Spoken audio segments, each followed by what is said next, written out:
In the hush of twilight, when the world turns amber and the wind softens like breath over skin, close your eyes and come with me. Tonight, we walk not through cities of light, but through ruins that remember. Beneath our feet lies dust older than kings, older than stories. Dust that once clung to the sandals of priests, to the bronze greaves of warriors, to the silk hems of queens who believed the stars could be read like letters from the divine. They called it the Age of Bronze, not because of its color, but because of its bones. Bronze was the metal of ambition, of war, of art, of gods who demanded blood and perfume in equal measure. But tonight, we do not begin with conquest. No, we begin in the quiet after, when all that remains is wind and questions. They say that when a civilization dies, it does not scream. It sighs, a long, aching sigh that settles into stone. And if you listen, truly listen, you might still hear it. In the break of a column, in the tilt of a shattered wall, in the way ivy hugs the skin of old temples as if trying to remember them. Have you ever stood inside a ruin at dusk? There's a moment, brief, tender, when the last light kisses the old stones and everything feels suspended, as if time itself is holding its breath. It's in that moment that we begin. The year is not certain. Historians debate. Was it around 1200 BCE, or later, or earlier? The truth hides like a child in tall grass, always one step beyond our reach. But something happened. Across the world once stitched together by trade, diplomacy, poetry, and war, something unthreaded the tapestry. Cities were burned and not rebuilt. Palaces were swallowed by silence. Languages, some never even translated, disappeared like birds into dusk. It did not happen all at once. No, the collapse came like a slow tide. First a whisper, then a murmur, then a void. Imagine this. A scribe in Ugarit, candle flickering beside him, begins a letter to a distant king. Halfway through, the tablet breaks. The words end mid-sentence. Outside, the air smells of smoke. Somewhere in the distance, a child cries. He does not finish the letter. He never will. We find that tablet centuries later, buried in the ash of his city. His words, the last breath of a world, we can read. But the silence that follows, we can only feel. The gods of that age, Yahweh, Baal, Ishtar, Dagon, Anu, Marduk, stood tall over cities crowned in gold. They asked for sacrifice, and they were fed. Temples pulsed with incense and chant. The stars themselves were consulted for every harvest, every battle, every birth. And then, the gods disappeared, not slain, not denied, simply gone, like mist before the dawn. Some say it was war. Others whisper of famine, drought, earthquakes, rebellion, cosmic anger. Perhaps it was all of them. Perhaps none. Or perhaps, just perhaps, it was something more intimate. A forgetting. Civilization is not built on stone. It is built on memory. And memory, when untended, crumbles faster than marble. Tonight, we begin not with facts, but with feeling. Not with battles, but with echoes. For this is not just the story of a collapse. It is the story of an unraveling dream, of cities that dreamed themselves eternal and then woke up. So rest your head, lay your breathing slow. The fire has dimmed, the night has come, and somewhere beneath the ruins of time, the gods are still whispering in the dust. Before collapse, there was brilliance, and before silence, there was song. To understand the night the gods disappeared, we must first understand the light they once lived in. A light not of electricity or oil, but of meaning, of golden vessels, polished stone, and sacred fire carried through the veins of empires. We call it the Bronze Age, but the name is too simple for what it truly was. It was not merely an age of metal. It was an age of wonder. The The cities that rose during this time did not grow by accident. They bloomed like oaths, carefully placed, carefully built, aligned with the stars, with the river's curves, with the breath of the wind. Every stone was set with purpose. Every gate faced the gods. There was Mycenae, land of lion gates and warrior kings. There was Thebes, wrapped in layers of prayer and prophecy. Hattusa, city of thunder and treaties carved into stone. And Ugarit, where poets and merchants drank from the same cup. These were not cities in the way we know them today. They were living myths. At their heart burned a flame, literal and symbolic, that passed from hearth to temple, from crown to commoner. Fire was not just warmth or weaponry. Fire was divine. It carried messages to the gods. It purified offerings. It burned in lamps that never went out. In some temples, it was said that priestesses tended eternal fires. They would sing as they stirred the coals, believing the flame itself was alive, watching, listening. Some called it the eye of the goddess. Others, the breath of creation. But all agreed, if the flame went out, so too would the world. And so was guarded as one might guard a child. But the flame that lit this world did not burn only in temples. It burned in trade, in language, in art. Imagine ships carved from cedar, carrying copper and lapis lazuli across the blue skin of the Mediterranean. Imagine letters sealed in wax, traveling from pharaohs to kings, written in cuneiform and carried by dusty couriers who knew that every word was a thread in the delicate weave of peace. There was no single empire, no single god. It was a world of chorus, not monologue. Egypt with its pyramids, already ancient. Mesopotamia with its ziggurats and stars. The Levant, green and golden, a land of crossroads and questions. The Aegean Islands, scattered like pearls on the neck of the sea. Each people, each tongue, each offering, different. But they were bound by something stronger than iron. Interdependence. The flame moved between them. A flame of tin and copper. Of grain and gold. Of wine and prophecy. They traded goods, yes. But more than that, they traded belief. A belief that the world, though fragile, was whole. That the gods watched from above, and that men could speak to them. Not through conquest, but through connection. And then it all began to fade. But we are not there yet. Tonight, we still walk in the glow. In the long twilight of a world that believed itself eternal. Close your eyes and see it.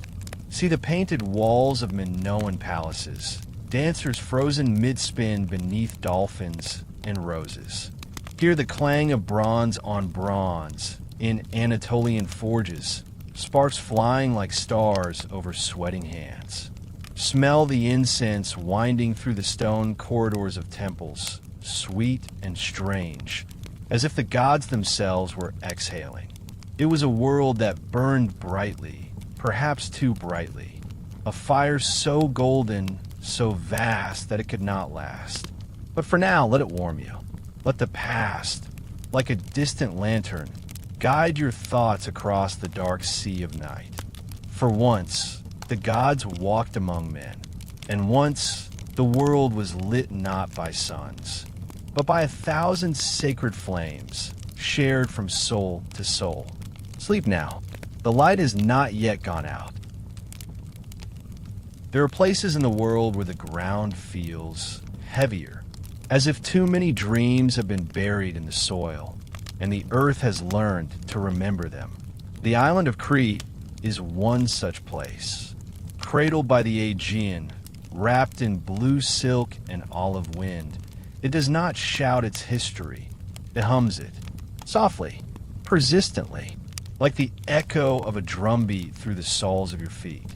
Tonight, we go there, not to a beach or a harbor, but to the heart of something older than maps, older even than myth. The place is called Knossos, but before it was a ruin, it was a marvel. A palace with no straight lines, no central throne, no walls made for war. The labyrinth, that is what they called it. And whether it was real stone or sacred metaphor, is where the story begins. Imagine it, a structure so vast, so fluid, that it felt alive. Corridors coiling like serpents, staircases that led upward and downward with no clear direction, columns painted with blood-red ochre and crowned in black. Walls not of war, but of vision. Murals of bulls mid-leap, women with bare chests and serene smiles, dolphins swimming through sunlit rooms. This was not the world of the sword. It was the world of the dance. And yet, every dance, they say, casts a shadow. The myth we know is one of a beast, a child born of hubris and hunger. The Minotaur, half man, half bull, imprisoned in the center of a maze. A creature to be fed, hidden, feared. Some say it was just a story, a way to explain sacrifice or political subjugation or ancient rites no longer understood. But others believe the myth hid something darker. That beneath the palace, there were chambers where the light never touched. That once long ago, boys and girls vanished in a stone and did not return. What is true? We may never know, but we do know this. Knossos was not like other cities. It had no walls, no defensive towers. It trusted the sea, the gods, and perhaps the complexity of its own design to keep it safe. And for centuries, it thrived. The Minoans, as we call them, though we do not know what they call themselves, were master sailors, artists, priests, and engineers. Their written language, linear, remains undeciphered. Their art, fluid and joyful, suggests a culture that revered nature, ceremony, and perhaps the feminine divine. Some scholars believe they worshipped a great goddess, a mother of serpents and mountains. Others say the bull itself was holy, the embodiment of power and fertility. Whatever the truth, it is clear that Knossos was a spiritual place, a palace temple, a labyrinth of the soul. But even here, in this place of color and grace, darkness crept in. Around 1450 BCE, the palace suffered what archaeologists call a destruction layer. Fire, rubble, abandonment. Some blame the volcano at Thera, modern-day Santorini, whose eruption was one of the most violent in human history. Others point to invasion, to Mycenaean warriors from the mainland who came not to dance, but to conquer. The palace was rebuilt, but something had changed. The art grew stiffer, the colors dimmed, the joy had gone. It is possible that Knossos forgot itself. And when the memory of the labyrinth fades, the lion always returns. Ah yes, the lion. You'll find it, not in Knossos, but farther north in the halls of Mycenae. There, the gates still stand, massive stone blocks crowned with a relief of two lions facing a central pillar. The lion gate. They do not roar. They watch. The Mycenaeans were different. Where the Minoans sang to the sea, the Mycenaeans sharpened bronze.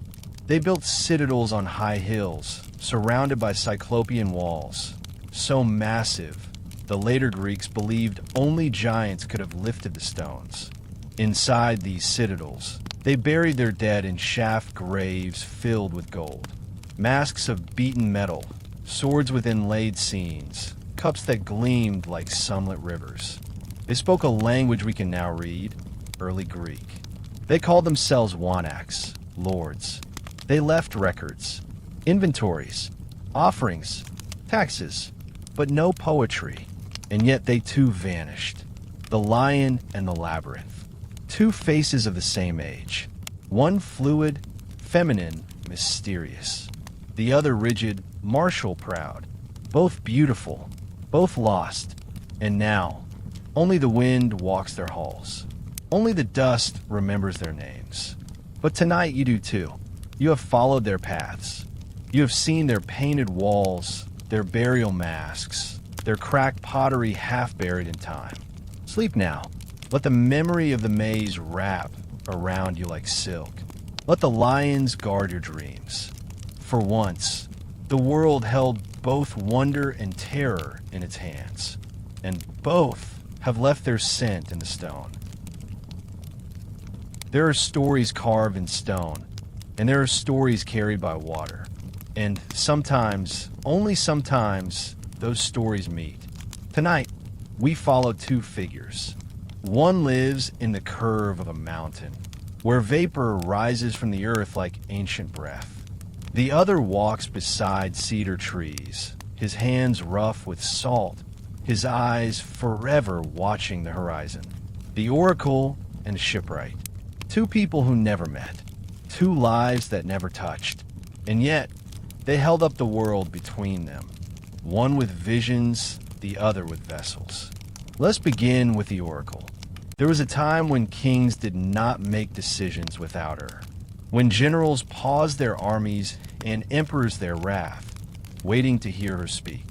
She lived, if we can use such a word, in a sanctuary where the mountain cracked open and the gods whispered through the fissures. Delphi, or so we now call it. But long before Apollo claimed it as his own, it may have been the domain of Gaia, the mother of all, or perhaps a forgotten goddess of the underworld. Some say the oracle descended from older priestesses who once communed with snakes, mist, and dreams beneath the surface of the earth. She did not speak plainly.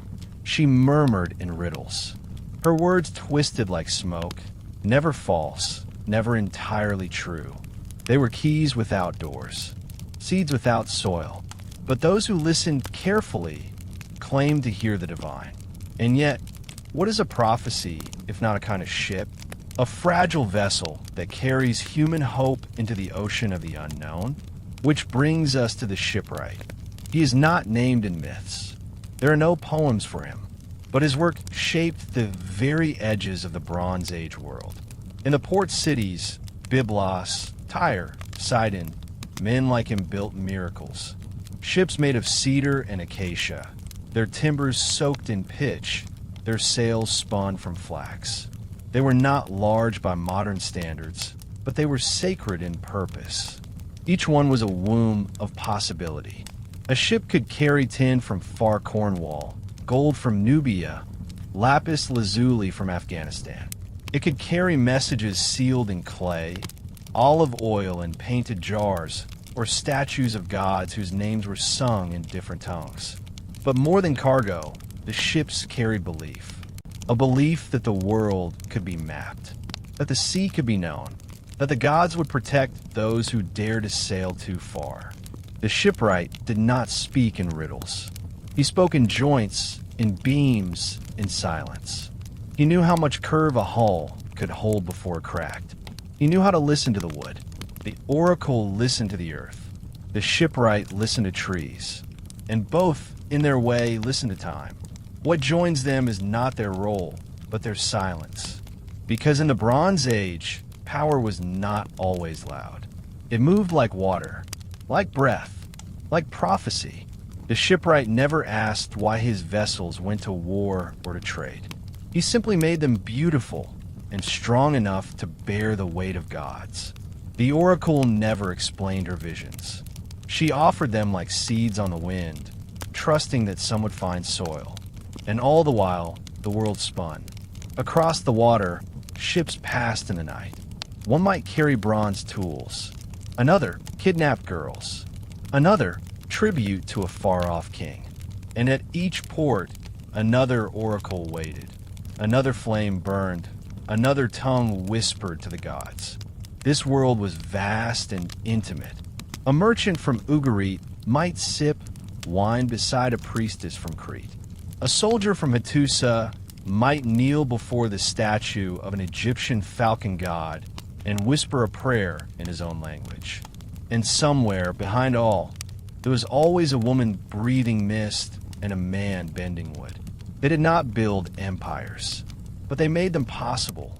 And perhaps it is no coincidence that when the collapse came, oracles fell silent and shipwrights disappeared. When the gods left, so did the bridges between worlds. So tonight, as your breath softens and your thoughts begin to drift, imagine them.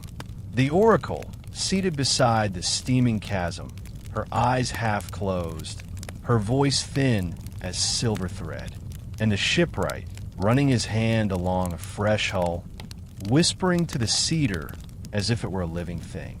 Two forgotten figures, two pillars of an age. Their names are lost, but their gifts remain, because every story we tell, every journey we take, even in dreams, still begins with a vision and a vessel. Sleep now. Let the wind guide you. Let the stars sing softly overhead, for the gods are near, and so is the sea.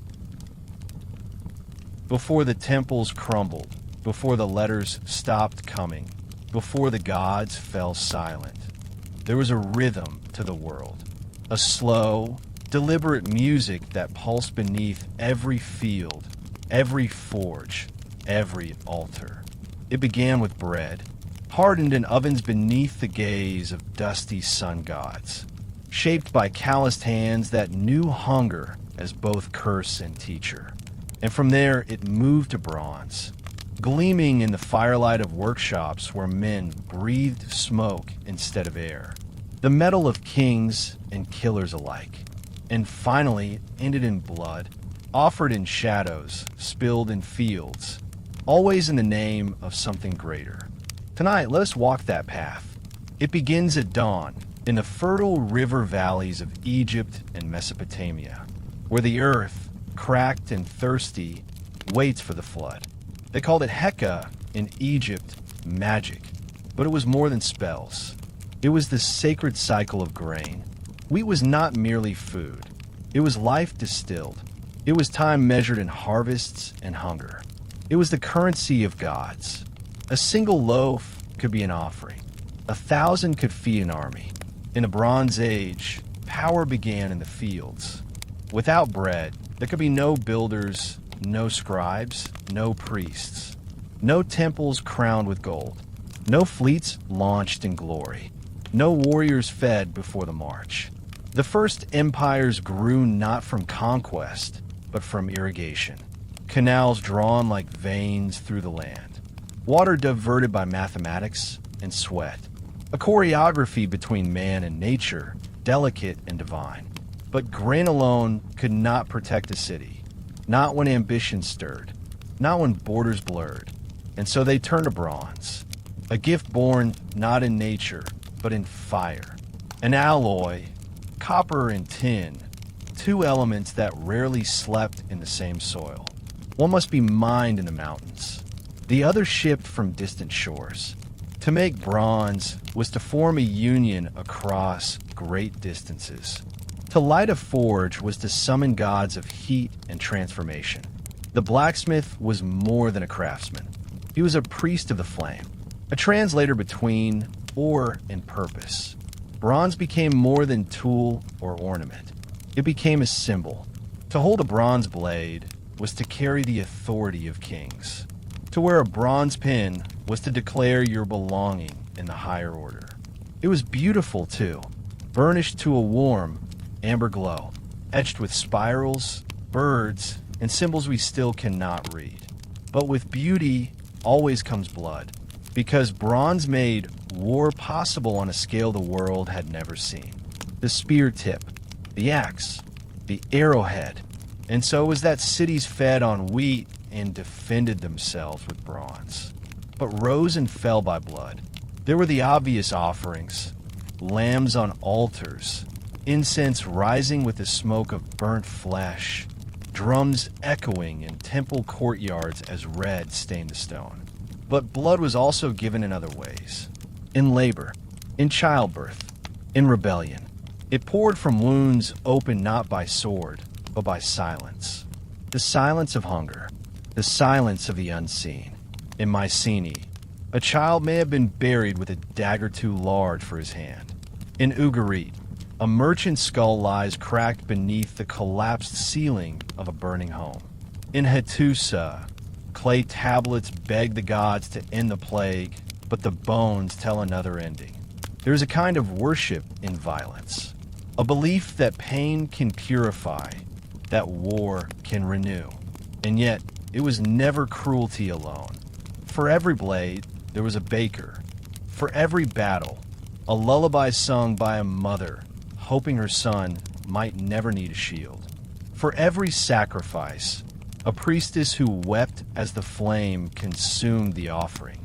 They were not so different from us. They wanted safety. They wanted beauty. They wanted to matter.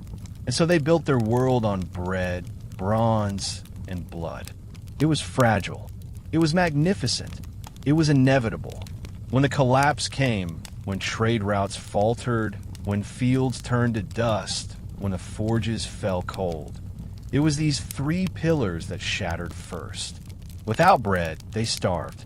Without bronze, they broke. Without blood, they forgot what it meant to be sacred. But for now, we are still in their world. We can still taste their grain. We can still touch the green gold sheen of their metal. We can still hear the heartbeat of their rituals beneath the soil. So sleep now, with the memory of wheat in your hands, the warmth of bronze on your skin, and the weight of old blood, soft and slow, carried by the river of dreams. For every great story is nourished by these three: bread, bronze, and blood. There was a time before the Great Silence, when cities did not stand alone. They spoke, not in shouts or threats, but in soft, deliberate murmurings carried by parchment, clay, and trust.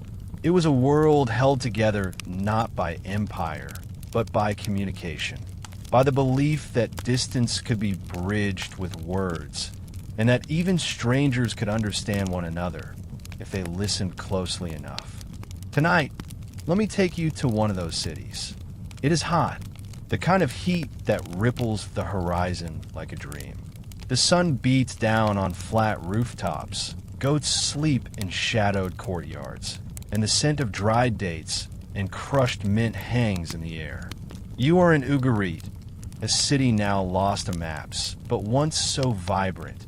Its voice reached the courts of kings and the halls of gods. Ugarit sat on the coast of what we now call Syria. A port city, a melting pot, a hymn. Here, traders from Cyprus brought copper. Sailors from Crete docked with amphorae full of wine. Scribes inked their fingers with new languages. 1,000 tongues swirled in the marketplace, and no one seemed afraid of the difference, because Ugarit understood the music of many names. It was here that one of the first known alphabets was born. Not a grand invention, but a gentle evolution. A way to make language simpler, more human. A way to write sound, not just meaning. The letters they used could still be traced with your finger today, etched into clay tablets, each character a whisper from the past. And those tablets? They were not just records of trade. They were letters, true letters, between kings, between lovers, between enemies. Imagine this. A scribe sits beneath a date palm, stylus in hand, shaping wet clay into conversation. He is not writing for himself, but for a king who wishes to send word across the sea. Perhaps it is a treaty, perhaps a request for grain, perhaps a poem sent not for strategy, but for longing. Because yes, even diplomacy in those days had the rhythm of poetry. They called them the Amarna letters. Over 350 of them, discovered centuries later in Egypt. Not scrolls, but baked tablets. Words hardened into permanence by fire. In them, kings of city-states and distant lands wrote to Pharaoh Akhenaten in phrases like, "My brother, my friend, may the gods of the sun bless your house as they bless mine." They called each other brother, even when they had never met. They sent gifts, horses, gold, lapdogs, princesses. They apologized for delays. They asked for physicians. They warned of revolts. But always there was something human in their tone. An intimacy, a poetry of power. Because to write a letter was to trust. To send a tablet across the desert or sea was to believe that your words would survive the journey, that they would be understood, that the receiver would care enough to answer. And the cities? They were not just names on maps. They were characters in a great conversation. From Byblos to Babylon, from Hattusa to Thebes, each city had its own voice. And together, they formed a kind of chorus. They shared more than goods. They shared meaning. Gods changed names as they crossed borders. Astarte in one land, Ishtar in another, Inanna farther east.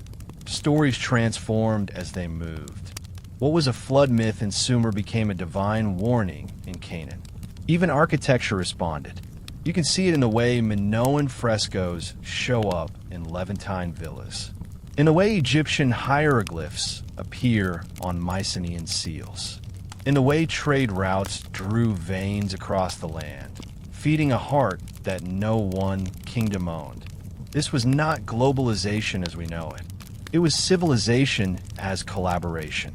But collaboration, like music, is fragile. It needs tuning, timing, trust. And when that trust breaks, well, even the most beautiful songs can fall into silence. When famine hit, when pirates prowled the coast, when alliances wavered, the letters stopped. The clay tablets stopped arriving. The port cities grew quiet. The scribes died. The ovens grew cold. No one wrote to the pharaoh anymore. No one sent gold or poets or princesses. And yet, the tablets endured, buried beneath ash, beneath rubble, beneath centuries of forgetting. They waited until one day, a farmer in Amarna dug too deep and found tablet. Then another, and another, and suddenly we could hear them again.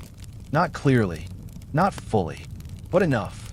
Enough to remember that once, just once, cities sang to each other. Not with weapons, not with conquest, but with words. Sleep now. Let your dreams be written in clay. Let your breath rise like smoke into the vaulted night. Somewhere, perhaps, a scribe is still writing. And somewhere, someone is listening. Once, there was a time when gods were everywhere. In the curve of a river. In the wind that rustled grain fields.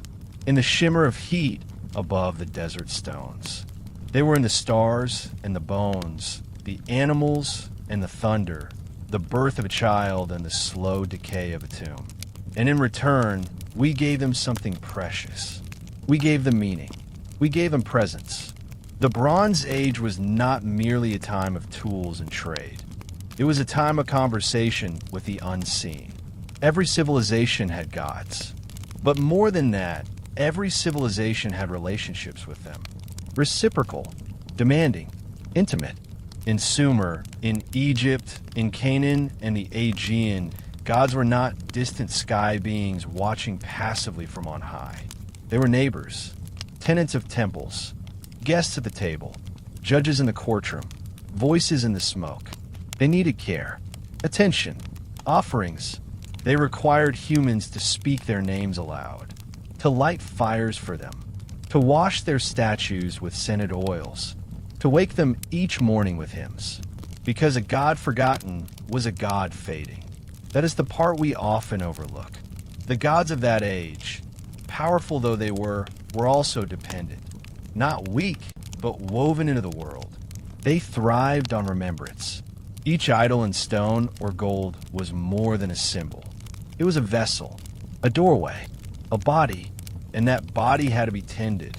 In Egypt, priests bathed the statue of Ammonius daily, dressed it in linen, fed it ceremonial bread and wine. They did not believe the statue was the god, but they knew it was the place where the divine touched earth.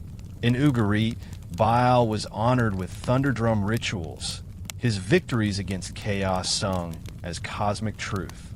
In Anatolia, the storm god Tirana ruled not from the sky, but from inside the hearts of his people. And on Crete, the goddess, perhaps the mother of mountains, was attended by dancers, by libations poured gently into the soil. These weren't just rituals, they were relationships. The divine was not separate from the daily. It was stitched into it, and for centuries it worked. The gods were pleased. The floods came when they should. The fields bloomed. The forges burned. The stars moved in their proper patterns. But what happens when the people stop singing? What happens when the oil runs dry and the altar is left cold? What happens to a god when no one looks their way anymore? Some scholars argue that the collapse of the Bronze Age was due to famine, war, or earthquake. But perhaps it was something else. Perhaps it was a spiritual unraveling. Maybe the gods didn't disappear. Maybe they were left behind, because when trade faltered, so too did the exchange of sacred stories. When cities burned, the priests fled. When writing ceased, the names of gods were lost. And without names, without prayers, without even the smallest candle, a god has no anchor in this world. Think of it. A great temple once filled with song, now dark. Statues once bathed in perfume, now coated in dust. A sacred fire, once eternal, now ashes. And in the silence, you might still feel something. Not anger, not vengeance, but longing. Because the gods did not rule like tyrants. They waited. They hoped. They needed us to remember. Some say that in the deep countryside, old women still mutter the names of vanished gods in their sleep. That certain mountains still bear the footprints of divinity, worn into the rock by centuries of pilgrimage. Others claim that the gods changed form, that they learned to speak new names, that they hid inside myths waiting to be found. Zeus, born of a Cretan sky god. Aphrodite, a memory of Inanna. Yahweh, once one among many, rising into singularity. Maybe the gods didn't die. Maybe they evolved. Or maybe they still wander the ruins, waiting for someone to listen again. Tonight, as your body softens and your breath slows, imagine a quiet temple on a hill. The wind passes through its broken columns like a forgotten hymn. A statue, half buried, watches the stars. It does not blink. It does not speak, but it remembers. It remembers your ancestors. It remembers the prayers. It remembers the music. And perhaps, in the stillness of your room, beneath the veil of night, it feels remembered. Sleep now. Sleep in the knowledge that the divine is not always above. Sometimes it is beneath us, within us, beside us, and sometimes it needs us as much as we need it. If you could walk through time, not forward but backward, not in steps but in threads, you might see the ancient world not as separate kingdoms, but as a great woven cloth, each city a knot, each trade route a strand, each god, grain, and name a delicate stitch. It is easy to imagine the past as divided. To picture Egypt here, Mycenae there, Hattusa beyond the hills, and Ugarit curled against the coast. But that is the illusion of maps. The truth is softer, more intimate, more fragile. The Bronze Age was a world bound not by conquest, but by connection. It was a network, a web, and like all webs, it depended on tension, balance, and trust. They traded more than goods. They traded rituals, materials, melodies, even dreams. A vase painted in Crete might find itself in a burial in Syria. A tablet written in Akkadian, the diplomatic tongue of the day, might be read aloud by a scribe in the land of the Hittites. A cedar beam cut in the mountains of Lebanon might hold up a roof in the temple of Karnak, 1,000 miles away. Everything was interwoven. Tin came from afar, possibly as distant as Cornwall, and met copper in the eastern Mediterranean to birth the very bronze that named the age. Without that metal, there were no swords, no plows, no chisels to carve the names of kings into the stone. And yet, Neither tin nor copper existed in abundance in most of the great cities. They had to be brought, and so caravans trudged across deserts, and ships dared the open sea. And every successful delivery was a silent pact, a vow that the world still held together. But threads, even golden ones, are not invincible. They fray, they snap, sometimes slowly with a creeping rot of mistrust, sometimes all at once like silk caught in fire. The Bronze Age world was magnificent, but it was also delicate. A drought in Anatolia didn't stay in Anatolia. It meant fewer crops, fewer animals, fewer goods to trade. That meant fewer offerings to the gods, fewer gifts for allies, more hunger, more blame. A failed shipment of tin didn't just inconvenience a smith. It meant no tools, no weapons, no harvest blades. Entire industries waited on the horizon, eyes fixed on sales that might never arrive. And when ships began to disappear, no one knew who to trust. Some blamed the sea peoples, a name we still don't understand. Were they pirates? Refugees? Warriors? Shadows? All we know is that they came suddenly from the waves, like storm clouds that speak in fire. Others blamed rebellion, slaves rising in the mines, peasants abandoning fields for higher ground, displaced tribes pushing south, desperate for land. Some blamed the gods, said the offerings had grown insufficient, that temples had grown corrupt, that something holy had been broken. But perhaps no one was to blame. Perhaps it was simply the nature of the weave. You see, the tighter the threads are pulled, the more fragile the whole becomes. One palace depends on one port. One port depends on one road. One road depends on one border. One border depends on one peace treaty, signed by a king who dies without warning. And the thread goes slack. And from slack comes unraveling. There's a haunting metaphor used by scholars. System collapse. It sounds clinical, but what it really means is this. The people who once sang to the gods stopped. The merchants who once crossed the sea vanished. The scribes who once filled clay with meaning laid down their styluses. And no one knew how to repair what had unraveled. Because once a thread snaps, it is not just the fabric that is lost, but the memory of how it was woven. Tonight, as your body sinks into quiet, picture that tapestry, not torn, not burned, but gently frayed. At the edge, the pattern is still there, faded but visible. You can still see the lions, the ships, the temples, the stars. But the center? It is soft, threadbare, whispering. The collapse did not come like thunder. It came like forgetting. So sleep now. Let your dreams follow the threads. Let them pass through gates of gold and fields of grain, past harbors lit by lanterns, and temples glowing with oil. For once, the world held together by threads. And for a time, they held. History often remembers its conquerors, their faces carved into stone, their victories chiseled into walls, their names stitched into scrolls with ink meant to last forever. But tonight, we speak of those who left no names. Only ruins, only smoke. We call them the Sea Peoples, a name born not from certainty, but from the trembling reports of those who survived them. Who were they? Where did they come from? Why did they come? No one can say for sure, but we know what followed.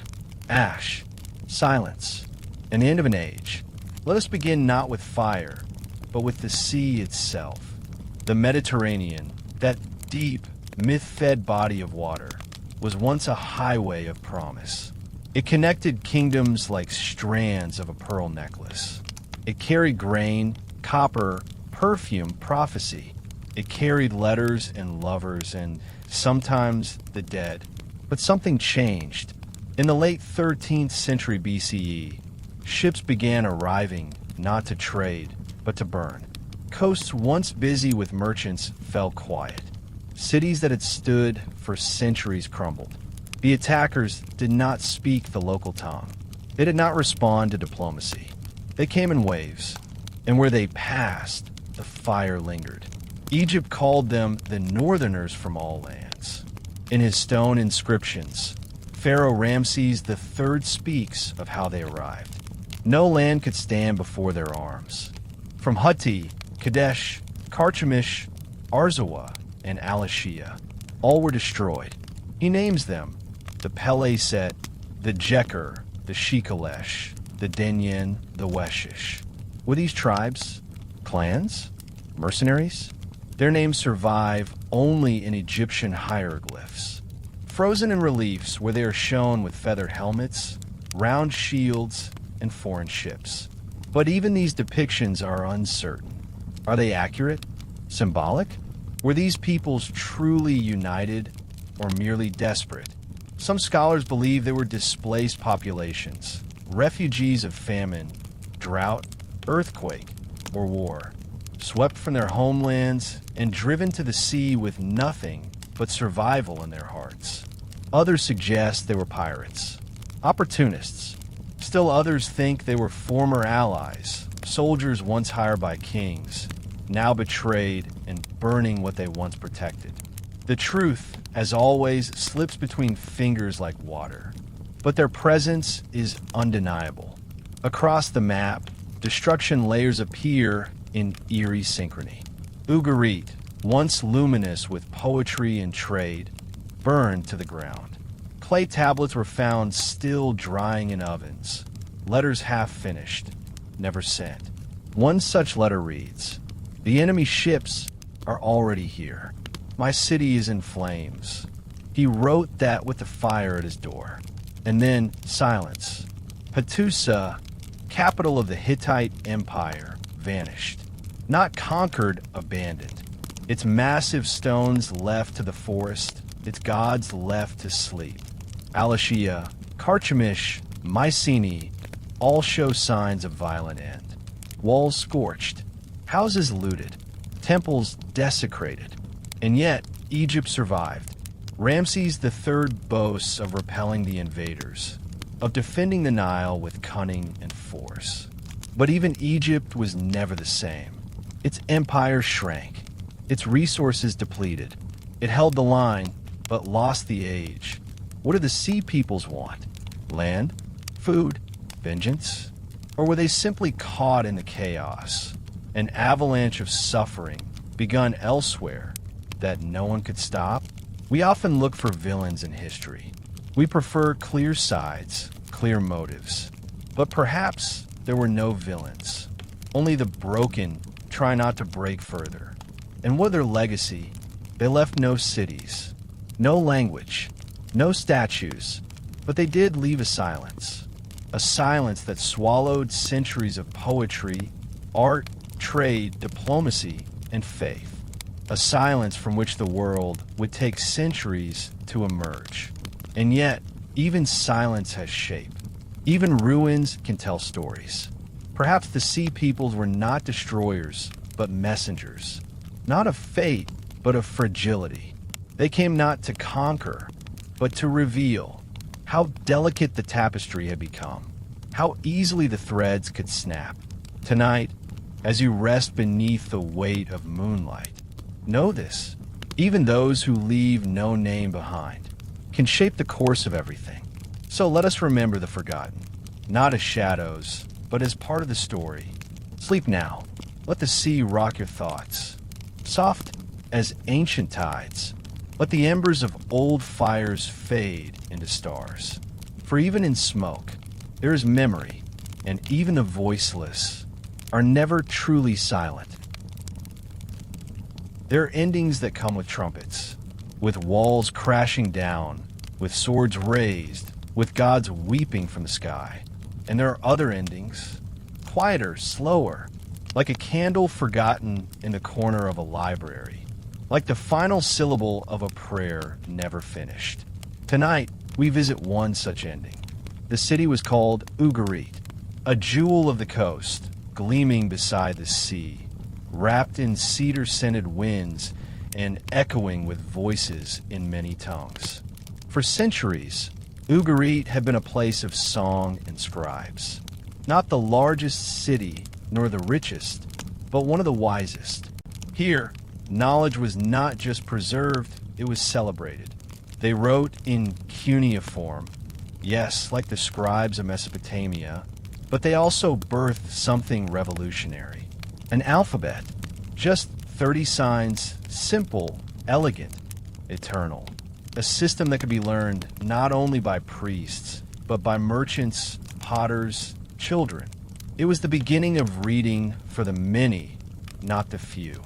And so, Ugarit became a city of stories, of poems, myths, inventories, treaties, dreams. In clay tablets baked hard by the sun, they recorded their world. They wrote of Baal, the storm god, who fought chaos in the form of a sea monster. Of Anat, his sister, fierce and wild, who danced in the blood of his enemies. Of feasts, rituals, harvests. Of debts and dowries and prayers. They wrote everything, until one day they didn't. Let's go back to that night. It was warm. Still, the kind of night when the stars seemed to hang lower, as if eavesdropping. In a scribal quarter, a boy was finishing a tablet. He had been copying a myth, his stylus steady, his eyes tired. The words were familiar, sacred. They sang of seasons, of gods who vanished and returned, of resurrection.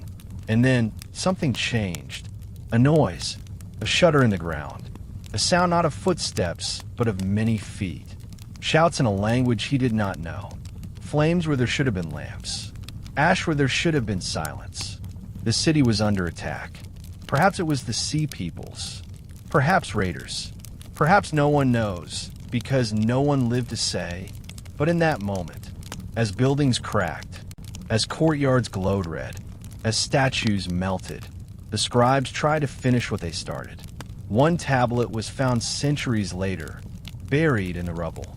It reads, "To the king, my lord, the enemy ships are already here. My city is in flames. The people are dying." It ends there, mid-sentence, mid-breath. He was still writing as the world collapsed around him. We don't know his name, but we know his fear, his urgency, his hope, perhaps, that someone would read it one day.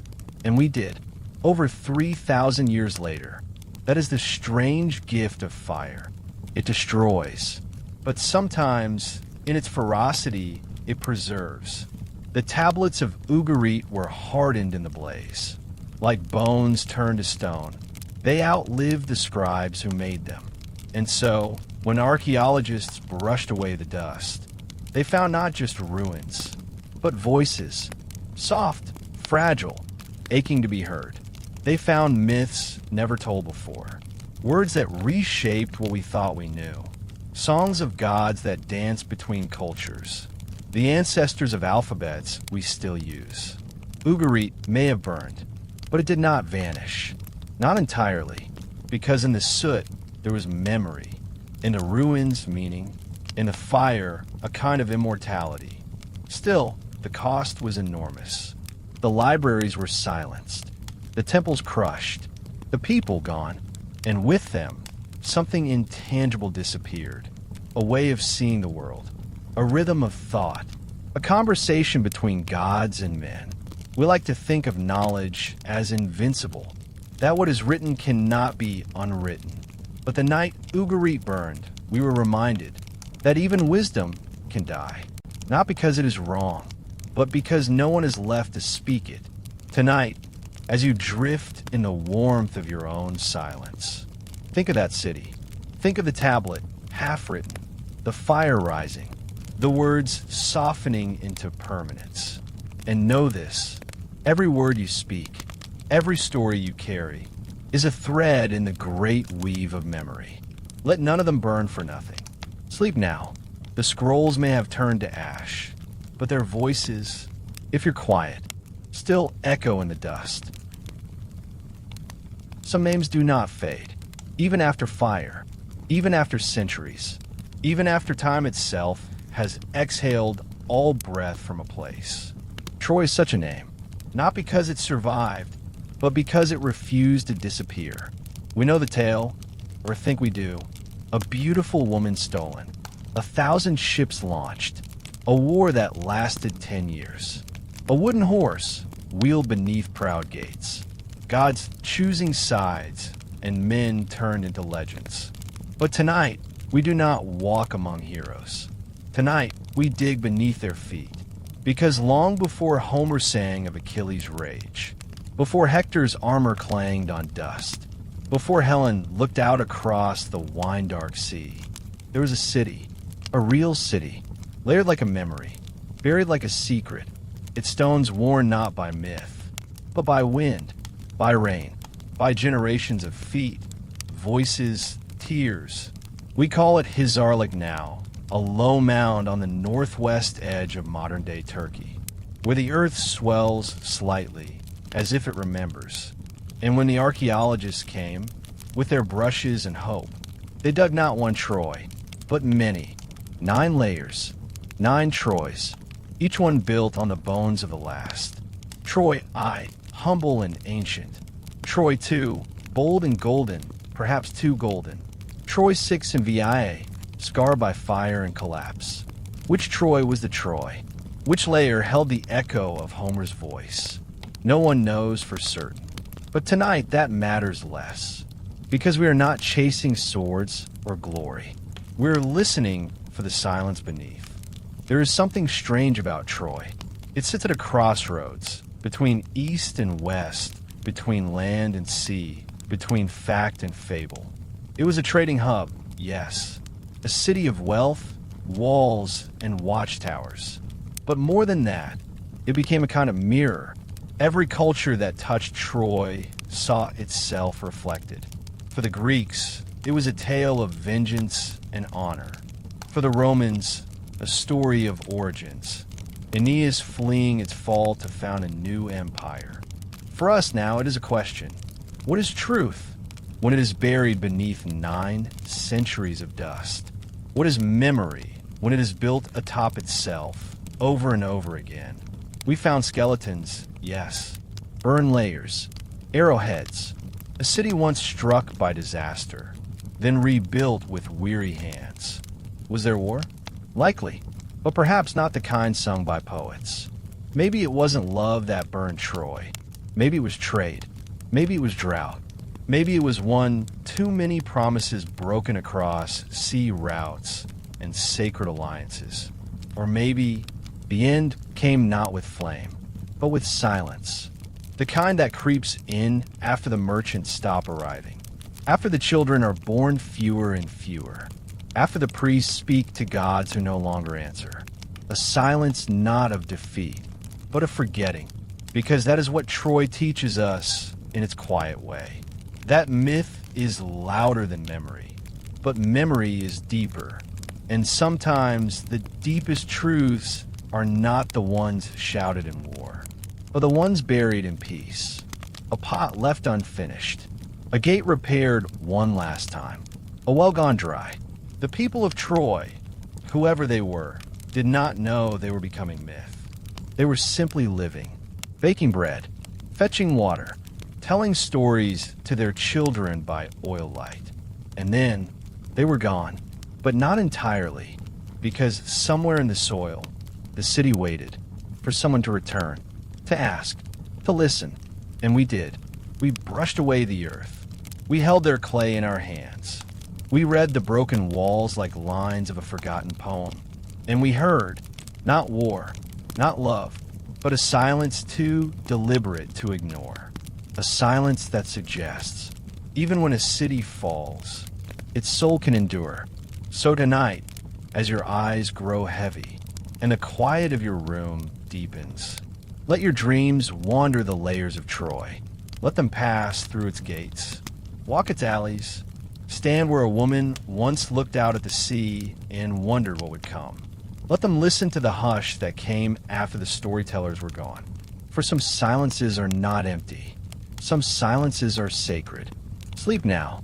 Troy is beneath you, and it is listening.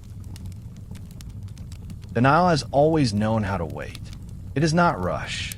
It does not shout. It moves in silence, in rhythm, in memory. It carries silt and secrets, dragging both through the centuries like a long, golden veil across the land. And in the days of collapse, when cities burned, when ships vanished, when the old alliances turned to dust, Egypt remained, or so it seemed, where Hattusa fell silent, where Ugarit choked in fire, where Mycenaean warriors vanished behind broken gates. Egypt still stood, tall, golden, eternal. But nothing lasts untouched. Even the river of kings would carry ashes. Let's walk along the Nile in the age of Pharaoh Ramses III, the last of the great warrior kings. The final breath of an age that still remembered how to speak with gods as if they stood beside them. His reign was long, his temples vast, his inscriptions proud. At Medinet Habu, he carved his victories in a stone so deep the sun could still read them. He claimed triumph against the invaders, the sea peoples. He spoke of valor, of divine favor, of glory carved in granite. But stone does not sweat, and victory, when chiseled by the hand that demands to be remembered, is often only half true. Because while Egypt may have survived, it did not escape. The signs were there, quiet, relentless, undeniable. Grain shipments diminished. Tombs grew simpler. Temples, once filled with offerings and music, grew hungry. The priests kept the rituals, but the oil burned lower. The chants became more hollow. The statues began to wait longer for the touch of perfumed cloth. And in the great palace halls, the scribes began to write of things they once didn't have to. Strikes, theft, corruption. In one surviving letter, a worker complains, "We are hungry. There is no bread. We make our voices known to Pharaoh, our lord." It was the first labor strike in recorded history, not in rebellion, but in desperation, because even in Egypt, land of pyramids and papyrus, of Ra and Osiris and Mot, the threads were unraveling. The gods had not left, but perhaps they were listening less, or perhaps the people were no longer speaking from their hearts. This is what collapse often looks like. Not explosion, but erosion. The Nile still flooded, yes. The temple still opened. The festivals still unfolded with sacred processions and golden boats. But the offerings were fewer, the songs shorter, the belief thinner. Even Ramses, in all his stone-carved glory, could not keep the shadows from lengthening. His tomb, deep in the Valley of the Kings, was robbed within decades of his burial.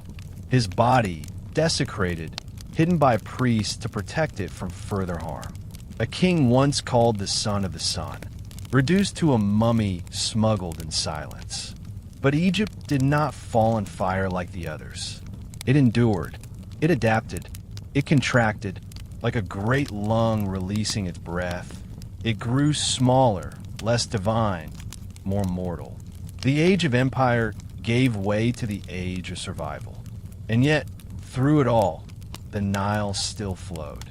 Through papyrus reeds and crocodile stillness. Through villages lit only by starlight and memory. Through dreams whispered by priests who still believed someone was listening. Because in Egypt, the past never really vanishes. It recedes. It waits. Even now, we can feel it in the wind. That strange, dry wind that rises from the desert and carries not just sand, but voices. Voices of men who carved gods into stone with trembling hands. Of women who ground barley beneath the moonlight. Of children who learned to pray before they learned to write. They are not gone. They are sediment in time. And perhaps that is Egypt's true gift. Not invincibility, but memory. The ability to hold on, even as the world around it fell apart. Tonight, as your breath softens, as your heartbeat slows to the pace of the river song, imagine a lone priest at dawn. He lights a small flame, kneels before a statue that has not spoken in weeks, and whispers a prayer anyway. Not because he expects an answer, but because remembering is its own kind of faith. Sleep now. The wind is warm. The river is near. And though the ashes have settled, the memory of the fire still glows, gently, beneath the Nile skin. In every age, there are those whose names are not written. Not kings, not priests, not poets, but without them, there is no age at all. The blacksmith is one such figure. He does not speak in scrolls. He speaks in sparks, in rhythm, in heat, in metal made obedient through flame and will. And for centuries, his forge was the heart of the Bronze Age. It is easy to forget now, surrounded by iron and wire, that once, long ago, metal was magic. Not just technology, but alchemy. The transformation of raw earth into weapon, into tool, into symbol. The blacksmith was no mere laborer. He was a priest of the forge. To enter his world was to enter a cathedral of smoke and sweat. To listen to him work was to hear a language without words. The hiss of water on metal, the whisper of bellows, the ring of bronze on stone. Bronze was the soul of that age, but it had a secret. It cannot be born alone. To make bronze, two elements had to find each other. Copper, strong, red, plentiful, and tin, scarce, pale, elusive. They rarely slept in the same mountains. One might be mined in Anatolia. The other, perhaps, in the fog-wrapped hills of distant Cornwall. To make bronze was to unite worlds, to summon distant lands into a single blade. To forge a spear was to weave a global act. And so the blacksmith stood at the center of everything. Empires depended on him. So did farmers, hunters, priests, and kings. But then he disappeared. Not all at once, not everywhere, but enough that the silence still echoes. Archaeologists call it a technological breakdown, a sudden stop in bronze production, workshops abandoned. Forge is cold, but the clay doesn't explain why. Perhaps the tin stopped coming. If trade collapsed, if roads became unsafe, if ships never arrived, the blacksmith could no longer work. Copper alone was too soft. The magic had been broken. Or perhaps it was something darker. Perhaps the cities that once housed the blacksmiths burned. Perhaps the men who guarded the secrets of alloys and flames were killed. Their knowledge reduced to ash. Their tools scattered. Or perhaps they left of their own accord. Men of fire, seeing a world no longer fit to hold what they forged. No matter the cause, the result was the same. The bronze blades dulled. The armor cracked. The plows failed. The altars remained bare. And with no bronze to defend the cities fell. Because behind every king stood a blacksmith. And when he was gone, so too was the king's power. Some believe this collapse opened the way for iron. A harder metal, a colder age. But iron is not born easily. It takes more heat, more skill, more time. And the blacksmiths who could teach it were no longer there. So for a while, there was silence. A dark age not only of politics and poetry, but of metal. An age where men carried blades dulled by time. Where farmers bent over fields with tools that no longer cut clean. Where gods were offered sacrifices on altars unadorned. Because the smith who once crafted ceremonial blades and bowls had vanished. And in their absence, the world grew quieter. It is said that the hammer's echo once carried across valleys. That smoke from a forge was seen as a sign of life, of progress, of promise. But now the forges stood still, the chimneys cold, the anvils waiting, and something within the soul of the age had dimmed. Still, the blacksmith was never entirely lost. In remote villages, in hidden mountain enclaves, the memory remained. A father teaching a son how to shape fire. A story whispered of metals that once gleamed like the setting sun. A song sung to the rhythm of hammer on stone. They waited, like embers beneath ash. And centuries later, when iron returned, fully, truly, it would be these forgotten fires that lit the way. But tonight, we dwell in the quiet, in the moment when the hammer paused, when the flame sputtered, when the last bronze sword was cast, and no one came to claim it. Rest now. Feel the warmth of a forge long gone, still glowing faintly in the cradle of memory. Let the silence of the blacksmith's absence remind you that behind every age of glory, there is always someone at the fire, shaping the soul of the world, with hands no one remembers. Sleep. The metal sleeps too, waiting, dreaming. There are many ways for a world to end. Fire, flood, famine, war. But sometimes the most profound collapse is not in stone or blood, but in the vanishing of memory. Tonight, we explore not a city, not a war, not a god or a ruin, but a silence in the very flow of time. Because after the collapse of the Bronze Age, something strange happened. Not just the fall of kings, not just the burning of temples, but something deeper. Chronology unraveled. The thread of events, carefully kept by scribes, priests, stargazers, was cut. In some regions, centuries passed without a single written word. Whole generations came and went, and no one recorded their names. To modern eyes, it looks like a void, a gap, a blank parchment between two ages. We call it the Late Bronze Age collapse, a term heavy with academic distance. But what it truly was the disappearance of time. Let's imagine this together. You're a child born in a village once touched by greatness. Your grandfather remembers the great harbor, the foreign ships, the bronze tools. Your father speaks of raiders, of hunger, of the gods falling silent. And you? You grow up in a world that has forgotten itself. The cities are still there, some at least, but they are quiet now. Their stones are not carved. Their walls are not repainted. The temples stand, but their doors remain closed more often than not.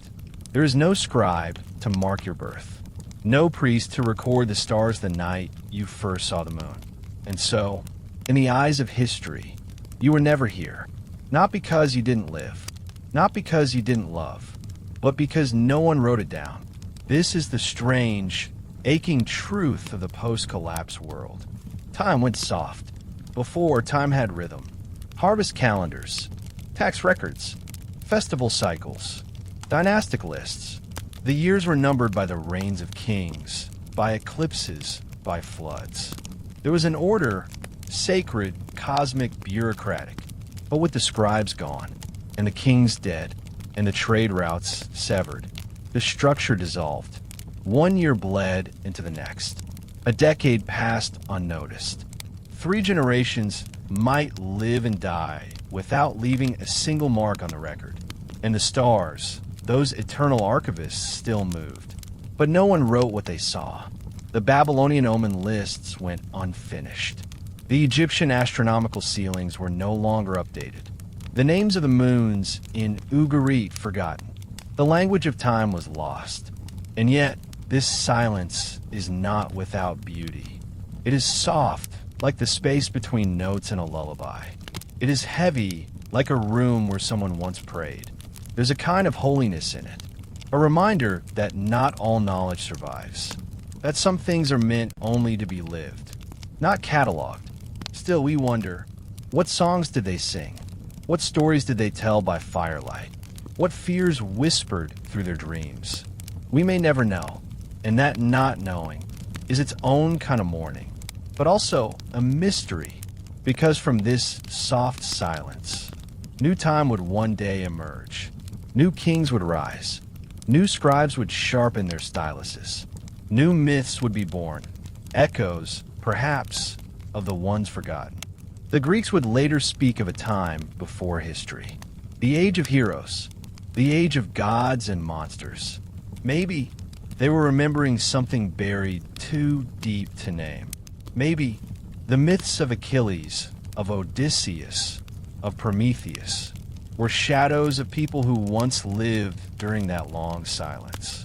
And perhaps the absence of time allowed myth to grow where memory could not. Because when the facts are gone, we begin to dream in their place.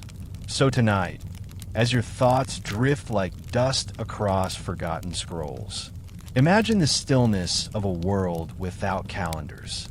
A world where time flows like water with no container. Where dawn is not numbered, and dusk is not dated. Just light and dark, and the in-between. Sleep now. You will not be counted, but you will be remembered. In a hush of ancient things. In the rhythm of forgotten years. In a long, quiet breath of time as it disappeared and waited to return. Not all tombs are quiet. Some still speak. Not in words. No tongue survives that long. Not in sound. Time swallows footsteps whole. But in burnt stone, in bones left twisted, in jars that shattered before they were placed. They speak of panic, of departure, of a ceremony interrupted. Tonight, we do not walk through palaces or ports. We walk through graves, because the dead have stories too. And in the aftermath of the Bronze Age collapse, those stories turn dark. Let us begin in Anatolia. Here, in the highlands and valleys once ruled by the Hittites, archaeologists found graves that do not follow the old patterns.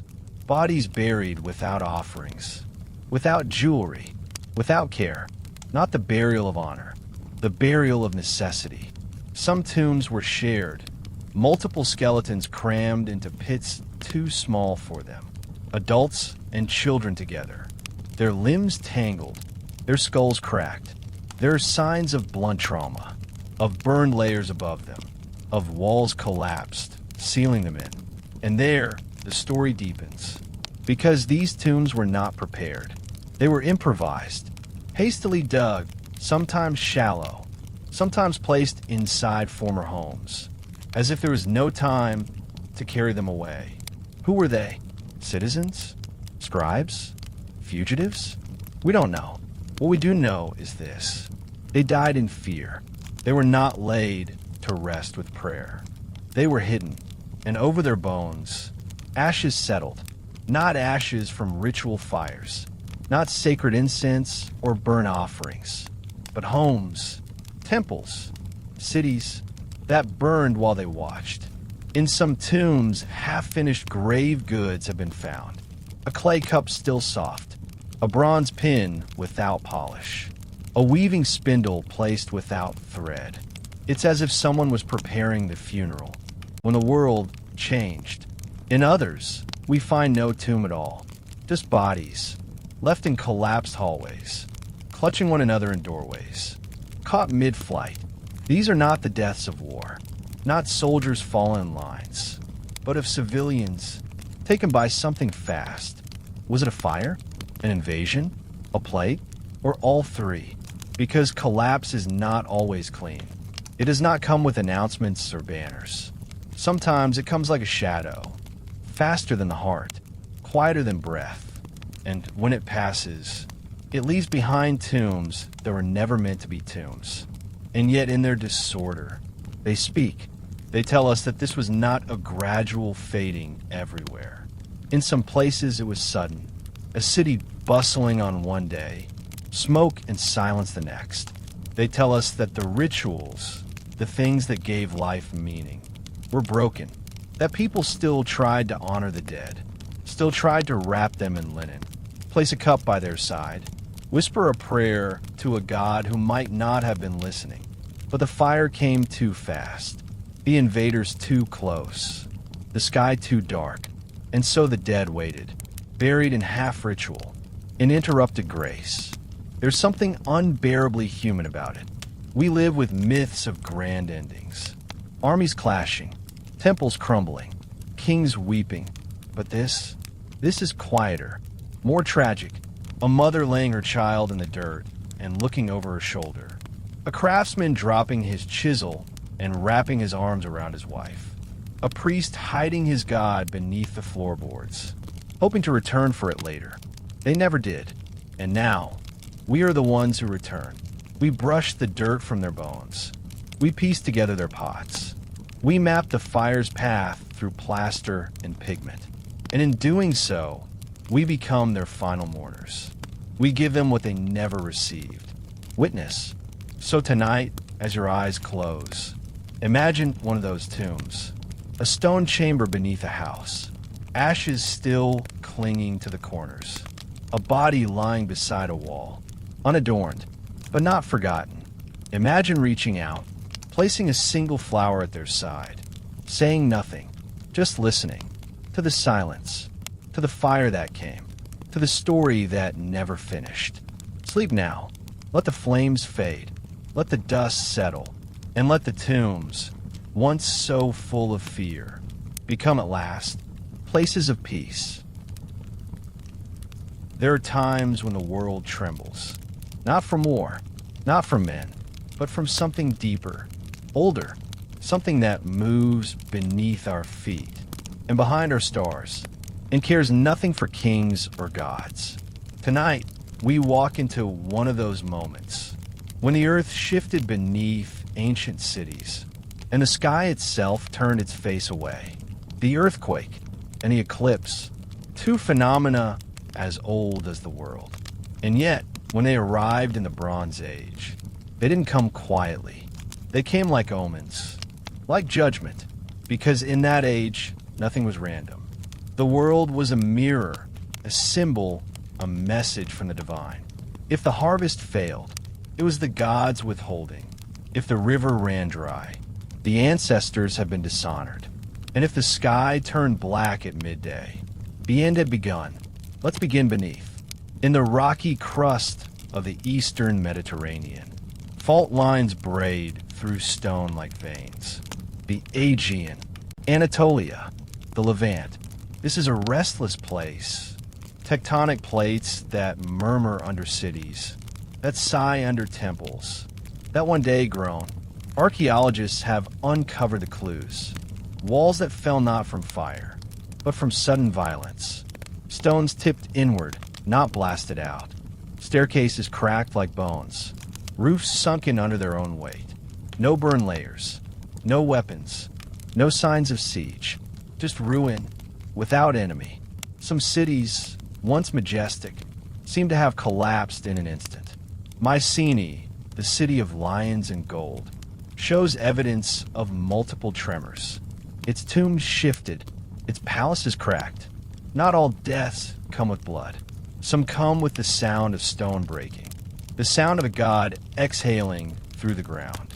Imagine it. You are a potter, working beside your kiln. The morning is warm. The olive trees hum with bees. Then suddenly, a sound like thunder rising from beneath. The walls begin to sway. The floor lifts, then drops. You stumble outside, only to see the temple's pillars collapsing like knees giving out in prayer. You do not understand. No one does. The gods are angry. The earth speaks.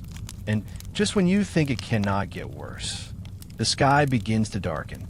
Not slowly, not like dusk, but as if the sun itself had vanished. The eclipse, we know they occurred. Astronomers can trace their paths backward with precision. We can map total solar eclipses visible from Egypt, Anatolia, and the Levant during the late Bronze Age. And we can imagine the terror they must have inspired. The sun, giver of life, order, clarity, suddenly blacked out. Birds fall silent. Shadows sharpen, then dissolve. The air chills. For those who believed, the heavens were a text. The eclipse was an ink blot across the page. A warning. A mourning, an undoing of light. The Babylonians studied eclipses obsessively, recording omens and patterns in cuneiform. To them, a solar eclipse meant danger to the king. To others, it meant a break in the divine contract, a solar silence. When the earth shook and the sky darkened, it wasn't just infrastructure that failed, it was faith. The temples were supposed to stand forever. The sun was supposed to rise without fail. But what happens when both collapse? Some cities rebuilt, reinforced, adapted. Others simply vanished. And in their absence, myth rushed in. They say that Poseidon, god of the sea, also held the trident of quakes. They say that Enlil, in his fury, could shake the mountains. That Set in Egypt tore at the sky when balance was lost. The gods, too, seemed to quake. And perhaps that was the truest terror. Not that the earth moved, but that the gods no longer controlled it. Or worse, that they were no longer present. And yet, there's something strangely beautiful in this destruction. Because the earth remembers what we forget. It keeps our temples in its chest. It folds our statues into its crust like prayers buried too deep to reach. Even now, when we dig, we sometimes find those cities. Their streets frozen mid-collapse. Their bones caught mid-flight. And above them, we trace the paths of eclipses. As they once danced across frightened eyes. It reminds us, civilization is not inevitable. It is borrowed from earth, from sky, from silence. So tonight, rest your thoughts in that hush. Not the silence of emptiness, but of something vast, watching. Beneath you, the stone breathes. Above you, the stars whisper. And in between, you sleep. Let the quake pass. Let the sky return. Let the story continue. Because even after the ground has broken, and the sun has blinked, somewhere, someone still dreams. There is a silence that only the sky knows. A silence older than language, older than stone, older than gods. It is the hush between constellations, the space between eclipses, the breath the stars take before they fall. And when the Bronze Age collapsed, when cities smoked and gods vanished, that silence descended, not just upon earth, but upon the sky. Because to the people of the Bronze Age, the sky was not background. It was scripture. It was ritual. It was calendar. It told them when to plant, when to sacrifice, when to begin a journey or crown a king. It was not distant. It was part of the covenant, the sacred order that held everything in place. And when the earth broke that order, so did the heavens. You must understand, before temples rose in marble, before science named the planets, humans were already looking upward. The people of Egypt, Mesopotamia, Canaan, and the Aegean didn't just see stars. They saw beings, symbols, messengers. The Pleiades signaled the seasons. The moon recorded the months. The sun itself was a god, Re Shamash Helios, a deity with a schedule, a light that meant life.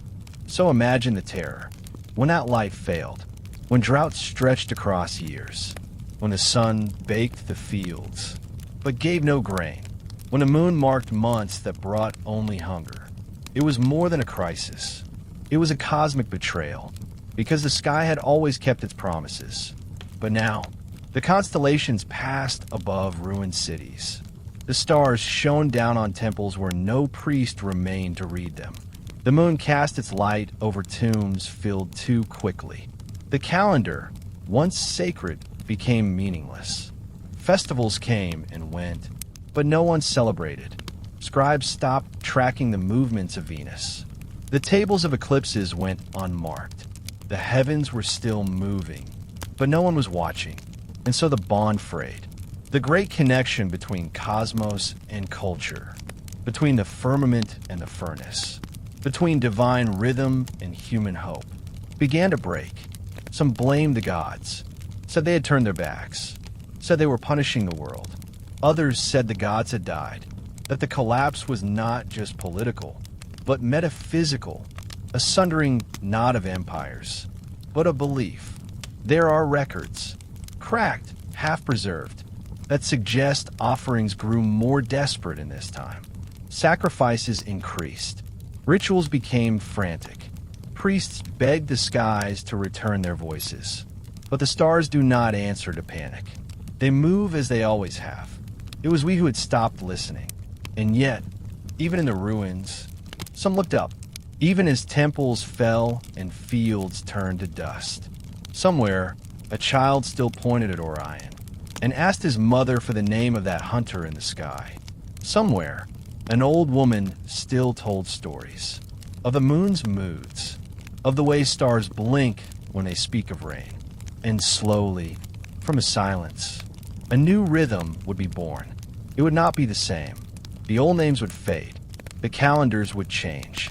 But the sky would still be there, waiting, because the stars never fall. They only shift, and sometimes they must be seen anew. So tonight, rest beneath them, close your eyes, and picture the constellations once charted in clay.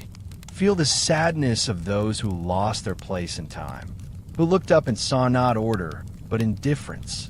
But also feel the wonder that even in collapse, the sky remained.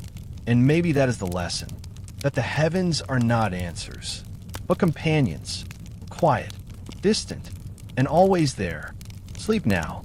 The sky has not forgotten you, and neither have the stars. There are empires that vanish in fire, in the clang of bronze, the scream of betrayal, the cracking of marble beneath flame. And then there are empires that fade like mist, that leave no final battle, no last defiant king. Only walls crumbling quietly into soil, and gods whose names echo for a while, before falling silent. Tonight, we follow one such echo, a whisper carried on Anatolian wind, the last song of the Hittites. In their time, they were mighty, kings among kings, rivals of Egypt, feared by Mycenae, remembered by the Bible as giants of stone and storm.